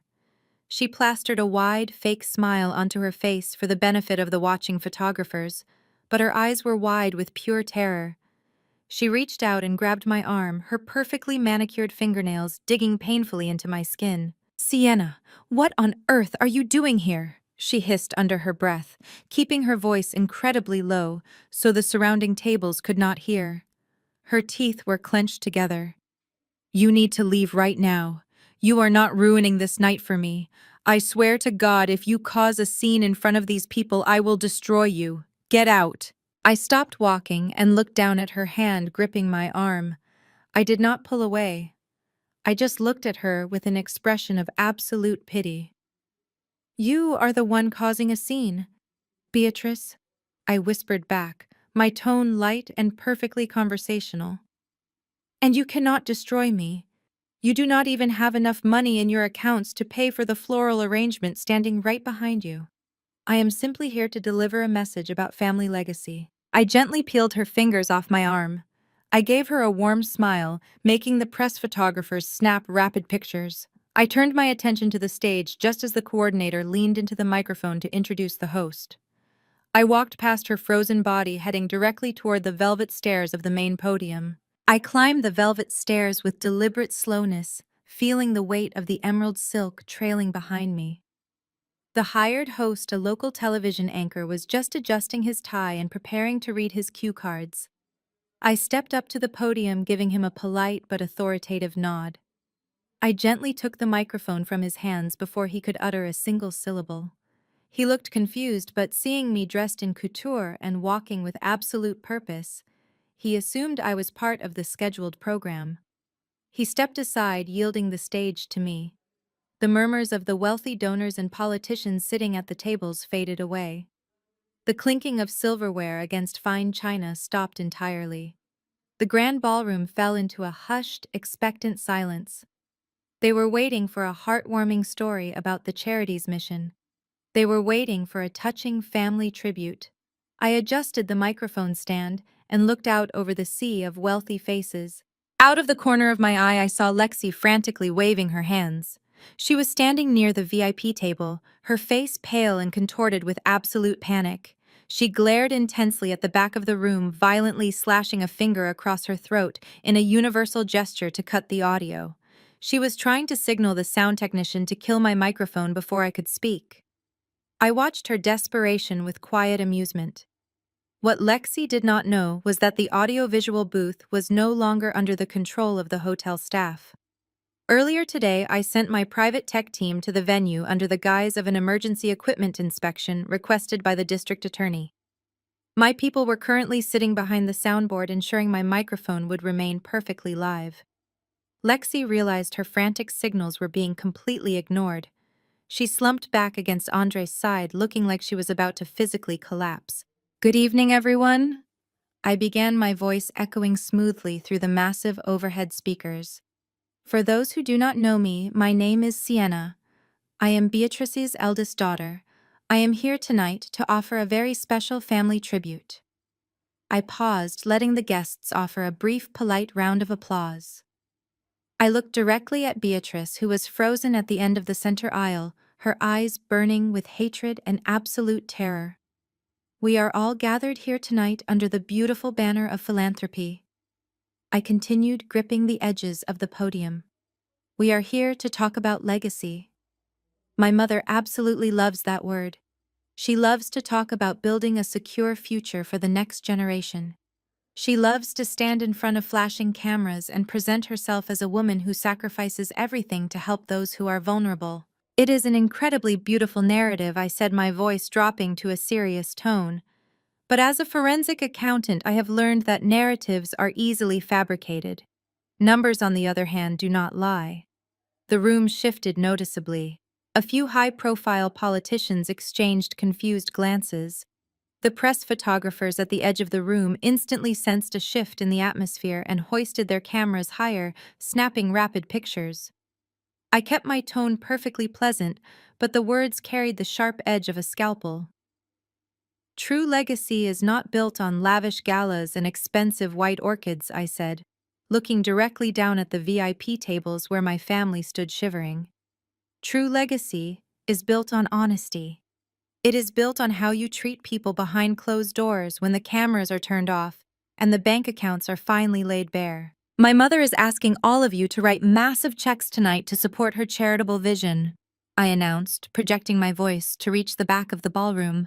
"She is asking for your blind trust. But before you open your wallets and hand over your hard-earned wealth, I think it is only fair that you understand exactly how she manages the assets already entrusted to her own family. Generosity is a very easy mask to wear when you are spending someone else's stolen money." The silence in the ballroom was no longer expectant or polite. It was heavy and suffocating. David Reynolds stood near the front row, watching the systematic dismantling of a corrupt socialite with quiet professional approval. Beatrice took a hesitant, shaking step toward the stage, her face flushed an angry red. She opened her mouth to shout something, but her voice completely failed her. She was entirely paralyzed by the blinding spotlight she had paid over $1 million to set up. She had absolutely nowhere to hide. Every single camera lens in the room was now focused entirely on her terrified and guilty expression. I raised my free hand, giving a subtle cue to the audiovisual booth. Instantly, the massive digital screens flanking the stage flashed to life. The guests gasped as the bright charity logos disappeared, replaced by a crisp, high-definition video feed.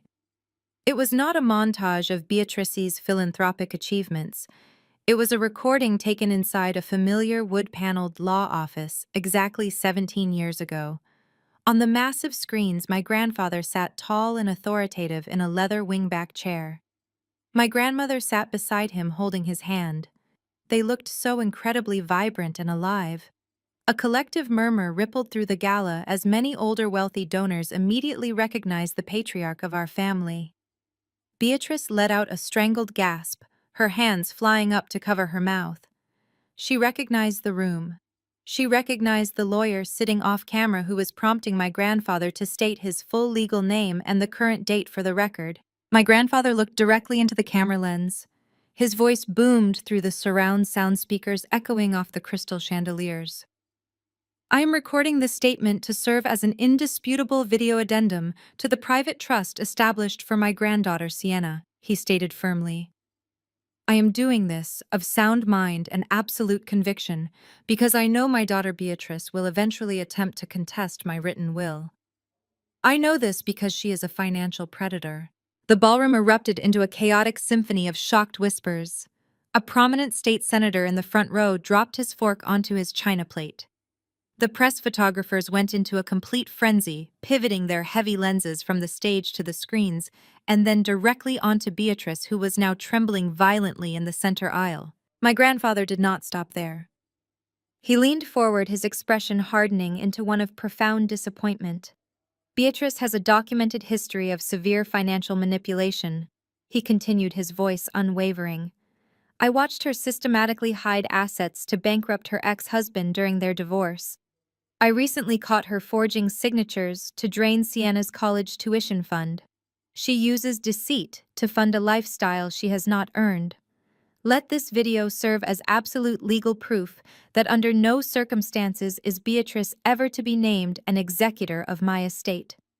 She is legally barred from accessing, managing, or transferring any property or liquid assets belonging to Sienna.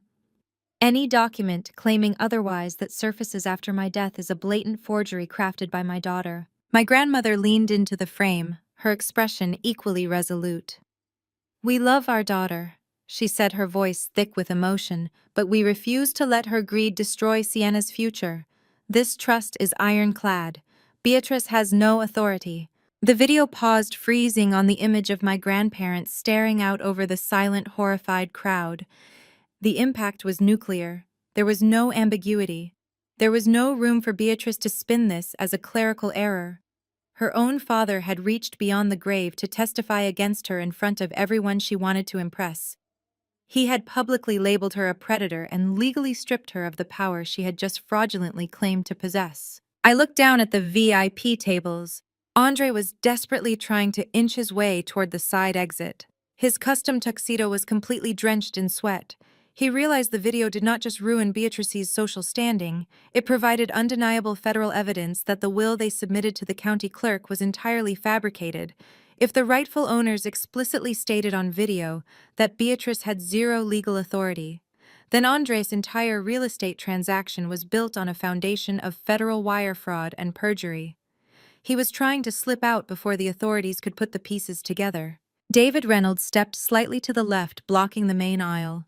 He gave Andre a cold, professional glare, freezing the corrupt broker in his tracks. Andre knew the district attorney was not just a guest tonight.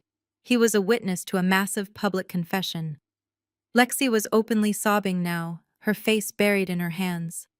The influencer who lived her life for the cameras was now desperately trying to hide from them. Beatrice was entirely broken. The wealthy donors she had spent decades cultivating were looking at her with open disgust. The politicians she tried to bribe were already stepping away from her table, not wanting to be photographed near a confirmed fraudster. Her mask of benevolent generosity was completely shattered, leaving nothing but the greedy, desperate reality underneath. I gripped the podium, waiting for the chaotic noise to settle. I was not finished yet. The video was just the introduction. It was time to reveal the final, devastating consequence of their actions. The video feed faded to black, leaving the ballroom in total silence before the screen illuminated again. It displayed the high-resolution photograph I sent to the family group chat earlier. It was the original trust document. Unlike the image they received on their phones, this version was entirely unredacted. I gripped the sides of the podium. My grandfather knew that a simple video would not be enough to stop a woman who viewed rules as mere suggestions, I announced. He knew Beatrice would eventually find a corrupt broker to bypass legal procedures. So he worked with his legal team to insert a highly specific lethal contingency into the trust. In forensic accounting, we call it a poison pill. I gestured toward the massive screens behind me. I want you all to read the bottom paragraph, I said. But since my mother seems to have trouble comprehending legal boundaries, I will read it aloud for her. I looked directly at Beatrice, who was standing paralyzed in the center aisle. Clause Section 4, Paragraph B, I recited from memory. Should Beatrice intentionally attempt to sell, transfer, or alter the assets within this trust through fraud, coercion, or forgery, a punitive damages protocol is immediately enacted. Upon documented proof of such interference, ownership of all Beatrice's current personal assets, including her primary residence, financial portfolios, and independent trusts, will automatically default to Sienna as absolute compensation. A collective gasp ripped through the crowd. The sheer magnitude of the clause was unprecedented, but perfectly legal under the specific trust laws my grandfather had utilized. He had essentially set a financial bear trap. If Beatrice tried to steal my inheritance, she would automatically forfeit her entire net worth. Beatrice began shaking her head violently. "No," she whispered. "That is not legal. You cannot do that. You cannot take my apartment. You cannot take my money." "Oh, it is incredibly legal, Beatrice," I replied, unwavering.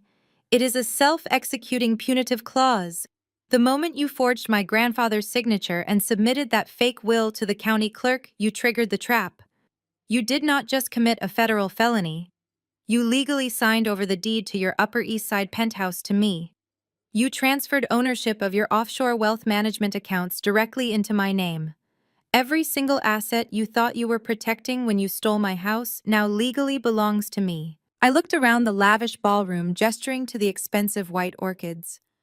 "Since you used the stolen funds from my Hamptons estate to pay the initial deposits for this very event, I technically own this gala too," I noted dryly. "As the rightful owner, I officially refuse to cover your remaining balances. The vendors catering this event will pursue you personally for the outstanding debts. Since your bank accounts are frozen under a federal hold, I highly doubt you will pay them." The state senator in the front row stood up from his table and walked straight toward the exit. He was closely followed by several other politicians. They were fleeing the ballroom like rats abandoning a sinking ship. Nobody wanted to be photographed at an event hosted by a broke, fraudulent criminal. Lexi let out a loud, wailing sob, her makeup running down her face in dark streaks. She grabbed Andre's arm, shaking him frantically. "Do something!" she screamed, her voice cracking. "Fix it!" But Andre could not fix anything. He stared at the floor, completely defeated. He knew the poison pill clause meant the money to pay his massive commercial debts was gone forever. There was no secret fund to save his fake brokerage. They were utterly ruined. I looked back down at Beatrice. "Yesterday you sat at a luxury dinner table and tried to hand me a $50,000 invoice for living in my own house," I said, my voice dropping to a low, dangerous volume. "You called me selfish. You told me I owed this family for everything you have given me. Well, Beatrice, consider the debt fully paid. You wanted to play a high-stakes game with my future. You gambled everything you had on the assumption that I would be too weak to fight back. You thought I would stay silent to protect the family name. You lost absolutely everything." The reality of her situation finally crashed over her. She was no longer the wealthy matriarch of a powerful Manhattan dynasty. She was a homeless, penniless woman facing decades in federal prison. Her knees buckled beneath her and she collapsed onto the plush carpet of the center aisle. She stared blankly at the ceiling, completely unresponsive to the flashing cameras surrounding her. I stepped back from the podium, leaving the microphone live. The trap had fully snapped shut, and there was no escape. The silence that followed my final words was completely deafening. It was not the polite quiet of a captivated audience, but the tense, breathless pause right before a massive structural collapse. The realization of what the poison pill clause actually meant was rippling through the room like a shockwave. It hit the front row of VIP tables the hardest. These were not just charitable donors. They were heavy-hitting real estate developers and private equity managers. They were the men who had blindly trusted Andre with millions of dollars in commercial bridge loans. I watched a prominent venture capitalist sitting directly across from Lexi slowly put down his crystal water glass. His face was entirely pale. He looked at Andre and then looked back up at the massive digital screen displaying the federal trust document. He did the math in his head. If Beatrice had forfeited her entire net worth to me as punitive damages, that meant the secret accounts Andre was using to float his failing brokerage were now completely empty. The cash he had promised his investors was legally mine. The venture capitalist stood up abruptly, knocking his heavy wooden chair backward. He did not say a single word to Andre. He just pulled out his phone and began dialing frantically, undoubtedly calling his own legal team to mitigate the massive financial crater Andre had just blown into his portfolio. Within seconds, 3 other investors at the table followed suit, abandoning the gala in a panicked rush. Andre watched his last remaining lifelines walk out the door. He tried to take a step forward, perhaps to chase after them and beg for mercy, but a firm hand clamped down hard on his shoulder. It was not a security guard. While the entire ballroom was distracted by the video confession and the ensuing chaos, David Reynolds had given a quiet signal to the back doors. 4 men in dark tactical windbreakers over formal suits had seamlessly slipped into the grand ballroom. They were United States Marshals. They did not shout or draw weapons. They moved with terrifying professional efficiency, navigating the sea of white orchids and panicked socialites until they completely surrounded Andre's table. The lead marshal, a tall man with a stern face and a silver badge clipped to his belt, leaned in close to Andre. His voice was low, but the live microphone on the stage picked up the cold, authoritative tone. Andre, you are under arrest for federal wire fraud, interstate forgery, and conspiracy to commit financial theft. He grabbed Andre's right arm and swiftly pulled it behind his back. The distinct metallic click of heavy handcuffs, echoing through the silent room, was the loudest sound I had ever heard. Andre did not resist. He did not claim he was innocent or demand to speak to a lawyer. His shoulders slumped forward, and all the artificial executive charm completely drained from his body. He looked like a hollow, empty shell. He knew the forensic trail I had submitted to the SEC was absolute. He knew he was going to federal prison for a very long time. Lexi, however, did not have the capacity to process reality. As the marshals began to march Andre away from the table, her brain simply broke. She let out a blood-curdling, hysterical scream that shattered the remaining tension in the room. She lunged forward, grabbing the sleeve of Andre's custom tuxedo and trying to anchor him to the floor. "No!" she shrieked, her voice echoing violently through the overhead speakers. "You cannot take him! We have a penthouse! He is a vice president! You are ruining my brand! Stop it! Leave him alone!" It was a pathetic, horrifying display of pure delusion. The influencer who obsessed over perfectly curated aesthetics was now rolling on the floor of the Plaza Hotel, screaming about her brand while federal agents dragged her husband away in handcuffs. The press photographers swarmed the aisle, their camera flashes blinding her as they captured every single second of her public breakdown. Tomorrow morning, her sobbing face would be on the front page of every tabloid in the city. One of the marshals gently but firmly peeled Lexi's hands off Andre's jacket, stepping between them so the arrest could proceed. Andre did not even look back at her as they led him out the side exit. He just kept his head down, disappearing into the shadows of the hotel corridor. I stood on the stage looking down at the absolute wreckage of my family. Beatrice was still lying on the carpet, completely catatonic. Lexi was sobbing into the tablecloth, her fake empire entirely dissolved. The wealthy guests were flooding toward the exits, desperate to distance themselves from the scandal. I pressed the power button on the podium microphone. The sharp click echoed briefly before the ballroom plunged into a hollow, terrifying silence. I did not stay to watch the hotel staff clean up the wreckage of my mother's vanity project. I walked down the velvet stairs, past the empty tables, and stepped out into the cool Manhattan night. The flashing lights of police cruisers were already reflecting off the glass doors of the plaza. I got into my waiting car and went home. I slept for 10 unbroken hours. When I woke up the next morning, the entire world had changed.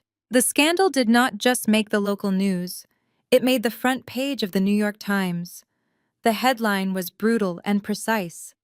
High society scam real estate broker arrested for federal fraud at mother's charity gala. The article detailed every single aspect of the forged will, the stolen trust fund, and the dramatic arrest in front of hundreds of wealthy donors. My forensic timeline had been leaked to the press, likely by an angry investor seeking public vengeance. There was no spin room clever enough to save them from the raw published data. They were exposed as absolute frauds to millions of readers over their morning coffee. The digital fallout was even faster and far more vicious. Lexi had spent years curating an audience of 2 million followers who idolized her fake billionaire aesthetic. But the internet is ruthless when it discovers it has been lied to. By 9 o'clock in the morning, the comment section on every single one of her videos turned into an absolute war zone. People scrutinized her past posts, identifying the cheap knockoffs she tried to pass as couture and mocking her rented lifestyle. The real devastation, however, came from her corporate sponsors. Luxury fashion brands and high-end cosmetic companies do not associate with federal crimes. Within hours, a massive tidal wave of public statements flooded social media. Every single brand sponsor dropped her. They terminated her contracts, canceled her affiliate links, and demanded immediate returns of any borrowed merchandise. Her influencer empire evaporated into thin air before lunchtime. She went from making thousands of dollars a post to having zero income and a husband sitting in a federal holding cell. While Lexi was watching her digital life burn, I was sitting in my corner office executing the final legal maneuvers. David Reynolds and his team had fast-tracked the validation of the poison pill clause. Because my grandfather had used a self-executing trust protocol, there was no need for a lengthy trial to transfer the assets. The moment the county clerk verified the forgery, the punitive damages were automatically legally binding. My attorneys spent the morning securing the titles to Beatrice's accounts. The wealth management portfolio she opened with my stolen equity was frozen and then formally transferred into my name. Her checking accounts, her savings, her offshore investments, all of it belonged to me. But the most satisfying piece of paper was the deed to her Upper East Side penthouse. For decades, Beatrice had used that luxurious apartment as her ultimate status symbol. It was her fortress of superiority. Now it was just another asset listed under my forensic portfolio. At exactly 2 in the afternoon, a process server walked past the doorman of her building, holding a thick manila envelope. Beatrice was locked inside the penthouse, hiding from the aggressive paparazzi swarming the sidewalks below. When she finally opened her door, she was not greeted with sympathy or a lifeline. She was handed a formal 30-day eviction notice. I sat at my desk looking at the digital confirmation from the process server. I could easily picture the exact look of absolute horror on her face when she read the document. She was officially a squatter in my apartment. I knew she would immediately reach for her phone to call Mr. Thorne or any other high-powered defense attorney she could think of. But she was about to discover a very cold, hard truth about the legal system. Shark attorneys require massive retainers, and Beatrice did not have a single dollar to her name. Her credit cards were canceled. Her checking accounts were emptied.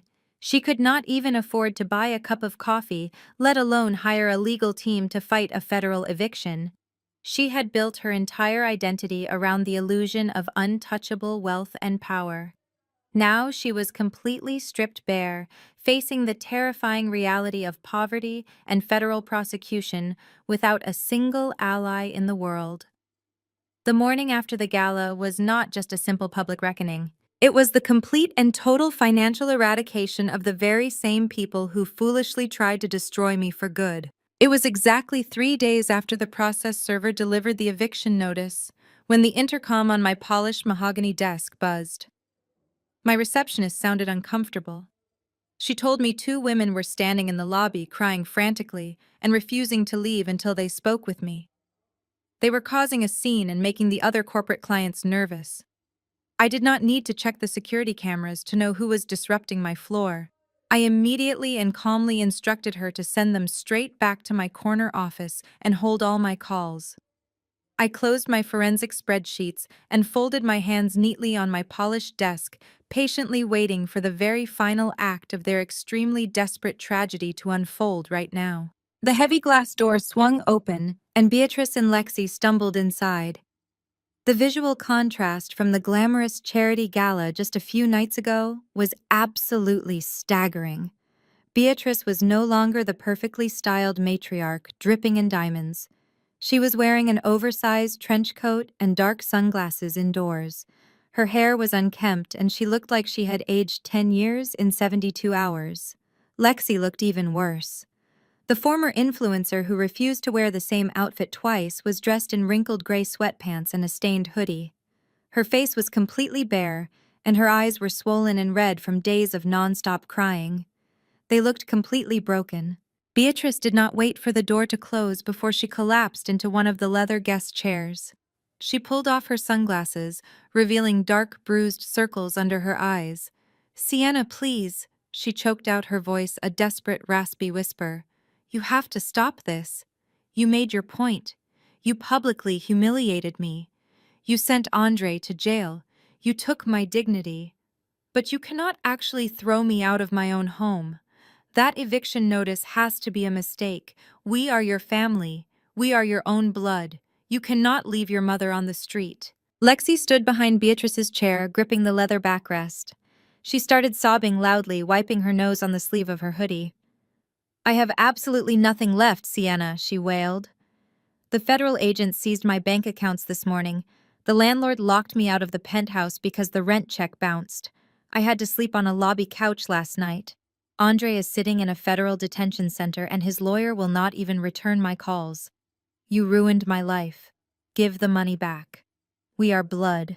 I sat perfectly still, watching them perform their pathetic routine. They were crying real tears, but they were not tears of remorse. They were crying because they were finally experiencing the consequences of their own actions. They expected my biological programming to kick in and save them from the misery they built with their own hands. I did not hand them a tissue. I did not offer them water. I looked at them with the cold, detached precision of an auditor examining a bankrupt spreadsheet. "Do not ever use the word blood in my office again," I said, my voice dangerously quiet. "Blood is a biological accident. Loyalty is a choice." The time for family loyalty completely expired the morning I drove to the Hamptons and found the locks changed on my front door. It expired when you laughed in my face at a luxury restaurant and tried to extort $50,000 from me. It permanently died the moment you walked into a mediation room and threatened to have me locked in a psychiatric ward just so you could steal my inheritance. Beatrice flinched as if I had physically struck her. "But I am your mother," she sobbed, reaching a shaking hand across my desk. "And I was your daughter," I shot back immediately.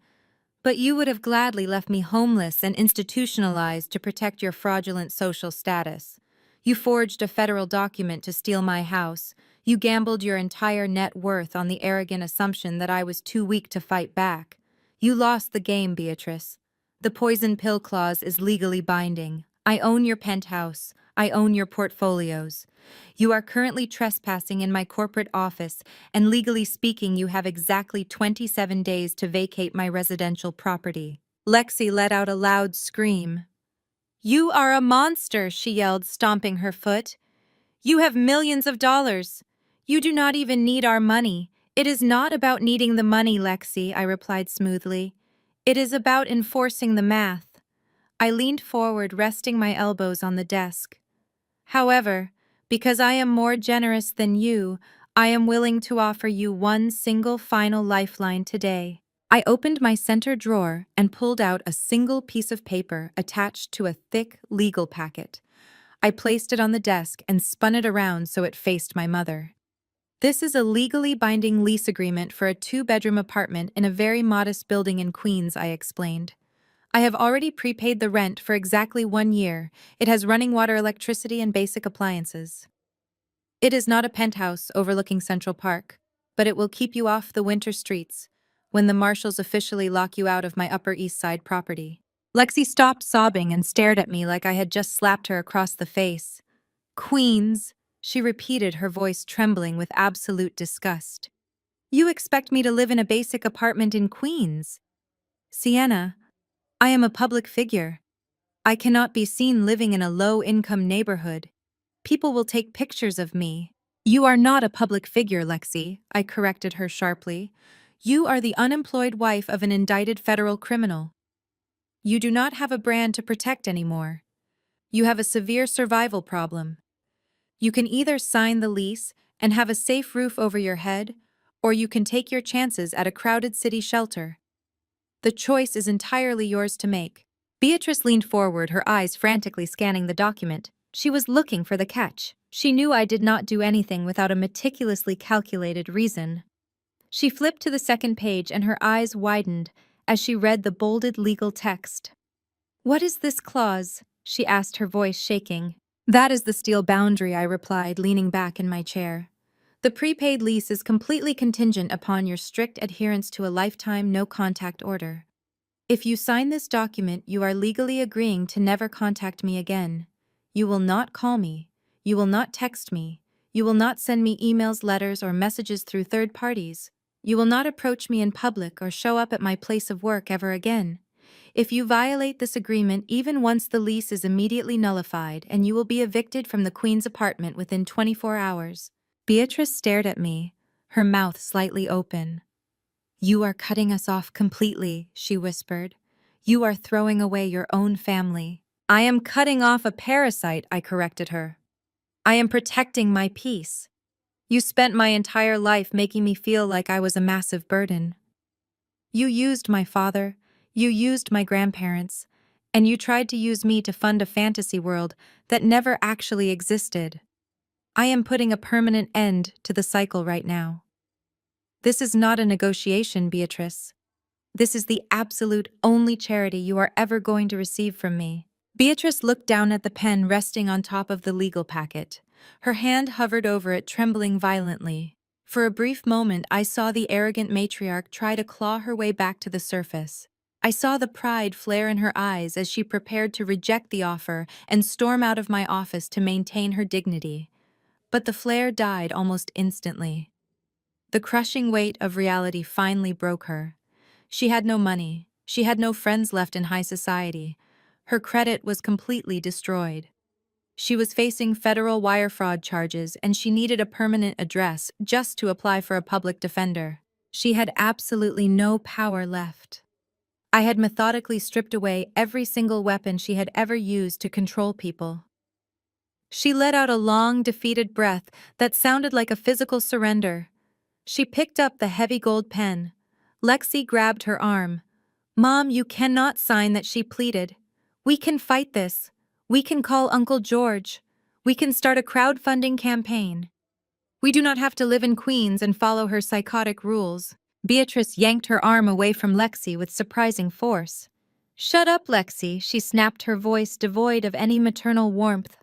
Uncle George will not even answer my phone calls. Nobody is going to give us money.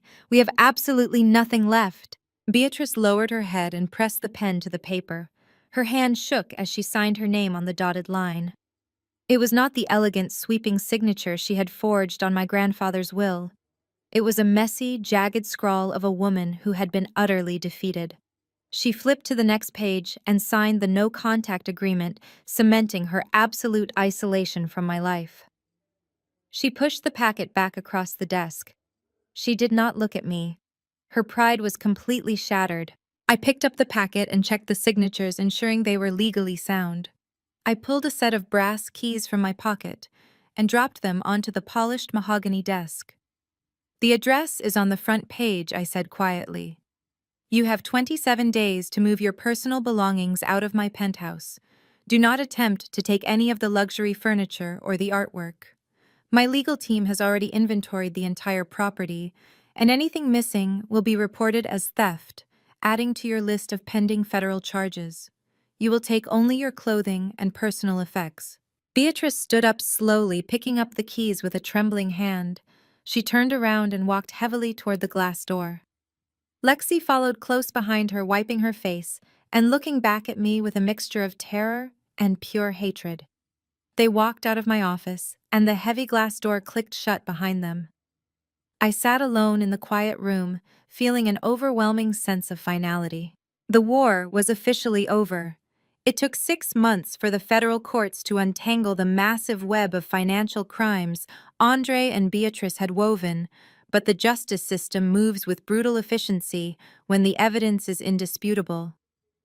Andre accepted a plea deal for a 10-year sentence in a federal penitentiary to avoid a drawn-out public trial. Beatrice and Lexi quietly moved into the Queen's apartment. I never heard from them again. The lifetime no-contact order held firm. They were completely erased from my daily existence, leaving behind a profound and welcome silence. On a crisp Tuesday morning in late October, I drove my car down the familiar winding roads of the Long Island coastline. The air was sharp and smelled heavily of sea salt and damp pine needles. I turned onto the private gravel driveway of my grandfather's estate. The massive wooden post at the end of the road was completely bare. The obnoxious glossy sold sign that Andre's brokerage had hammered into the grass was gone forever. I pulled up to the heavy wrought iron security gates. I punched in the original code my grandfather had set decades ago. The green light flashed, and the gate swung open smoothly, welcoming me home. I parked my car on the circular stone driveway and cut the engine. I stepped out and looked up at the massive oceanfront property. The federal courts had formally invalidated the forged quitclaim deed and entirely reversed the fraudulent sale. The title was fully and permanently restored to my name. I unlocked the heavy oak front door and stepped into the grand foyer. The house was completely empty. The wealthy cash buyer who thought he scored a massive discount had been forced to vacate the premises and take his expensive modern furniture with him. I walked slowly through the echoing hallways. My footsteps tapped rhythmically against the original hardwood floors. I ran my hand along the intricate wooden banister of the main staircase. In the past, walking through this massive empty house used to fill me with a deep, lingering sense of melancholy. It used to feel like a heavy monument to my broken family and the relentless toxic expectations of my mother. But today, the atmosphere was completely different. The shadows had vanished. I walked through the sunlit rooms, not with sadness, but with a profound sense of absolute power. I had faced the darkest, most manipulative parts of my own bloodline, and I had completely shattered them, using nothing but truth and mathematics. I stepped out onto the expansive back patio. The natural sand dunes rolled gently down toward the crashing gray waves of the Atlantic Ocean. The wind whipped through my hair. I took a deep breath, letting the cold ocean air fill my lungs. This house was no longer a burden. It was a fortress. It was the physical manifestation of my grandfather's protective love and my own unyielding resilience. But I knew I could not just live here alone. Keeping a massive estate like this empty and silent felt like a waste of the incredible security it offered. Generational wealth was meant to build a future, but Beatrice was wrong about whose future it was supposed to serve.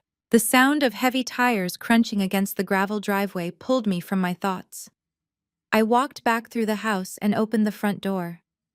3 large white commercial vans had just parked next to my car. A crew of workers in hard hats and heavy boots began unloading tool belts and rolls of architectural blueprints. A tall woman in a sharp blazer and steel-toed boots walked up the front steps holding a clipboard. She was the lead contractor I had hired from a highly reputable Manhattan firm. "Good morning, Sienna," she said, extending her hand. "We have the permits cleared with the county. Are you ready to do the final walkthrough before we start tearing down the interior walls?" I shook her hand firmly. "I am ready," I replied. We walked into the main living room. She unrolled the blueprints across a wooden folding table her crew had just set up. The new architectural plans completely reimagined the massive single-family estate. We were not updating the kitchen or adding a luxury infinity pool to flip the property for a profit. We were tearing down the massive master suites to build 12 private independent residential units.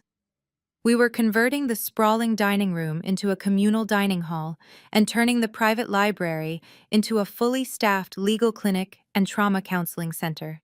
I was converting the Hamptons estate into a private, secure retreat for women who were actively escaping domestic and financial abuse. I knew exactly how terrifying it was to have someone manipulate your reality and try to strip away your financial independence to keep you trapped. I had the education and the resources to fight back and destroy my abusers, but millions of women did not. This house was going to be their fortress now. It would be a safe haven where they could live entirely rent-free while they rebuilt their credit-secured independent employment and filed the necessary legal paperwork to reclaim their lives. The contractor tapped the blueprint with her pen. It is a massive project, Sienna. We are basically building a luxury fortress. It is going to cost a significant amount of capital to maintain this level of privacy and security on the coastline. I smiled, looking out the window at the crashing ocean. Funding is not going to be an issue, I assured her. I recently acquired a very lucrative Upper East Side penthouse and a massive offshore wealth management portfolio. I liquidated all of it last week. The entire principal is sitting in a high-yield trust specifically designed to fund this retreat in perpetuity. My grandfather wanted his wealth to protect the vulnerable from financial predators. I was finally executing his true will. I watched the construction crew begin measuring the walls, feeling a deep, profound sense of peace. The fake legacy of Beatrice and Lexi was dead and buried. The real legacy was just beginning. I stood there for a long time, listening to the rhythmic sounds of hammers and drills echoing through the massive estate. The noise of construction is usually chaotic, but to me it sounded like absolute harmony. It was the sound of a broken history being actively dismantled and reshaped into something with genuine purpose. I walked away from the contractors and stepped back out onto the wooden deck, letting the ocean breeze wash over me one last time before heading back to the city. I want you to think about the people you call your family. From the moment we are born, we are conditioned to believe that blood is the ultimate unbreakable bond. Society teaches us that unconditional love means unconditional access. We are told to forgive the unforgivable simply because we share the same DNA. We are expected to absorb their toxic behavior, their financial recklessness, and their emotional manipulation because family is supposed to be everything. But I am an auditor, and I do not deal in sentimental fairy tales. I deal in hard, objective reality. And the reality is that in America, family is not just blood. It is a legal liability. The people closest to you have the greatest proximity to your vulnerabilities. They know your social security number. They know the passwords to your life. They know exactly which emotional buttons to push to make you feel guilty enough to open your wallet. They can ruin your credit score, forge your signature, and completely derail your future, all while smiling and telling you they love you. If my mother and sister taught me anything, it is that predators do not always hide in dark alleys. Sometimes they wear designer dresses and sit at the head of your Thanksgiving table. They use words like loyalty and legacy as weapons to keep you in line. They will drain you dry to fund their own delusions, and when you finally say no, they will brand you as the villain. But you have to listen to me very carefully. If someone shows you they value money over your existence, believe them the very first time. Do not make excuses for their behavior. Do not tell yourself they are just under a lot of stress or going through a difficult phase. Greed is not a phase. It is a character flaw that will eventually consume everything around it. You have to treat your personal life exactly like a forensic accountant treats a corporate audit. Look closely at the balance sheets of your relationships. Who is constantly making withdrawals without ever making a deposit? Who is using your hard work to subsidize their own laziness? Who makes you feel like you are impossible to love simply because you refuse to be financially exploited? Once you identify the deficits, you have to stop funding them. You have to establish your boundaries, secure your assets, and never apologize for surviving. People will try to make you feel guilty for walking away. Society loves to judge the woman who cuts off her own mother or refuses to bail out her drowning siblings. They will call you cold. They will call you calculating. Let them. Because those same people judging you will not be there to pay your bills when your family bankrupts you. They will not be there to rebuild your credit or heal your psychological trauma when the people who were supposed to protect you leave you with absolutely nothing. Your safety is entirely your own responsibility. There is a profound, terrifying freedom in realizing you are completely on your own. At first, the isolation feels like a punishment.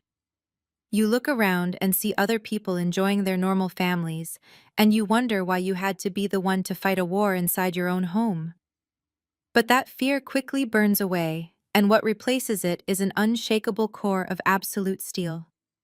You realize that if you can defeat the people who created you, there is not a single thing in this world that can ever break you again.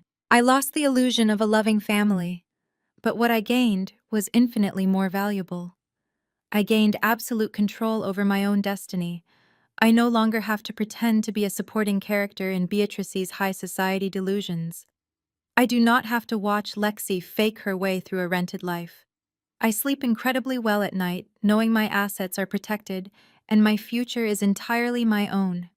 The estate that was almost stolen from me will now stand as a permanent fortress for women who are fighting those exact same battles. It will be a sanctuary where they can learn to audit their own lives, cut their ties to abusers, and build their own empires from the ground up. Do not ever let anyone convince you that protecting yourself is an act of betrayal.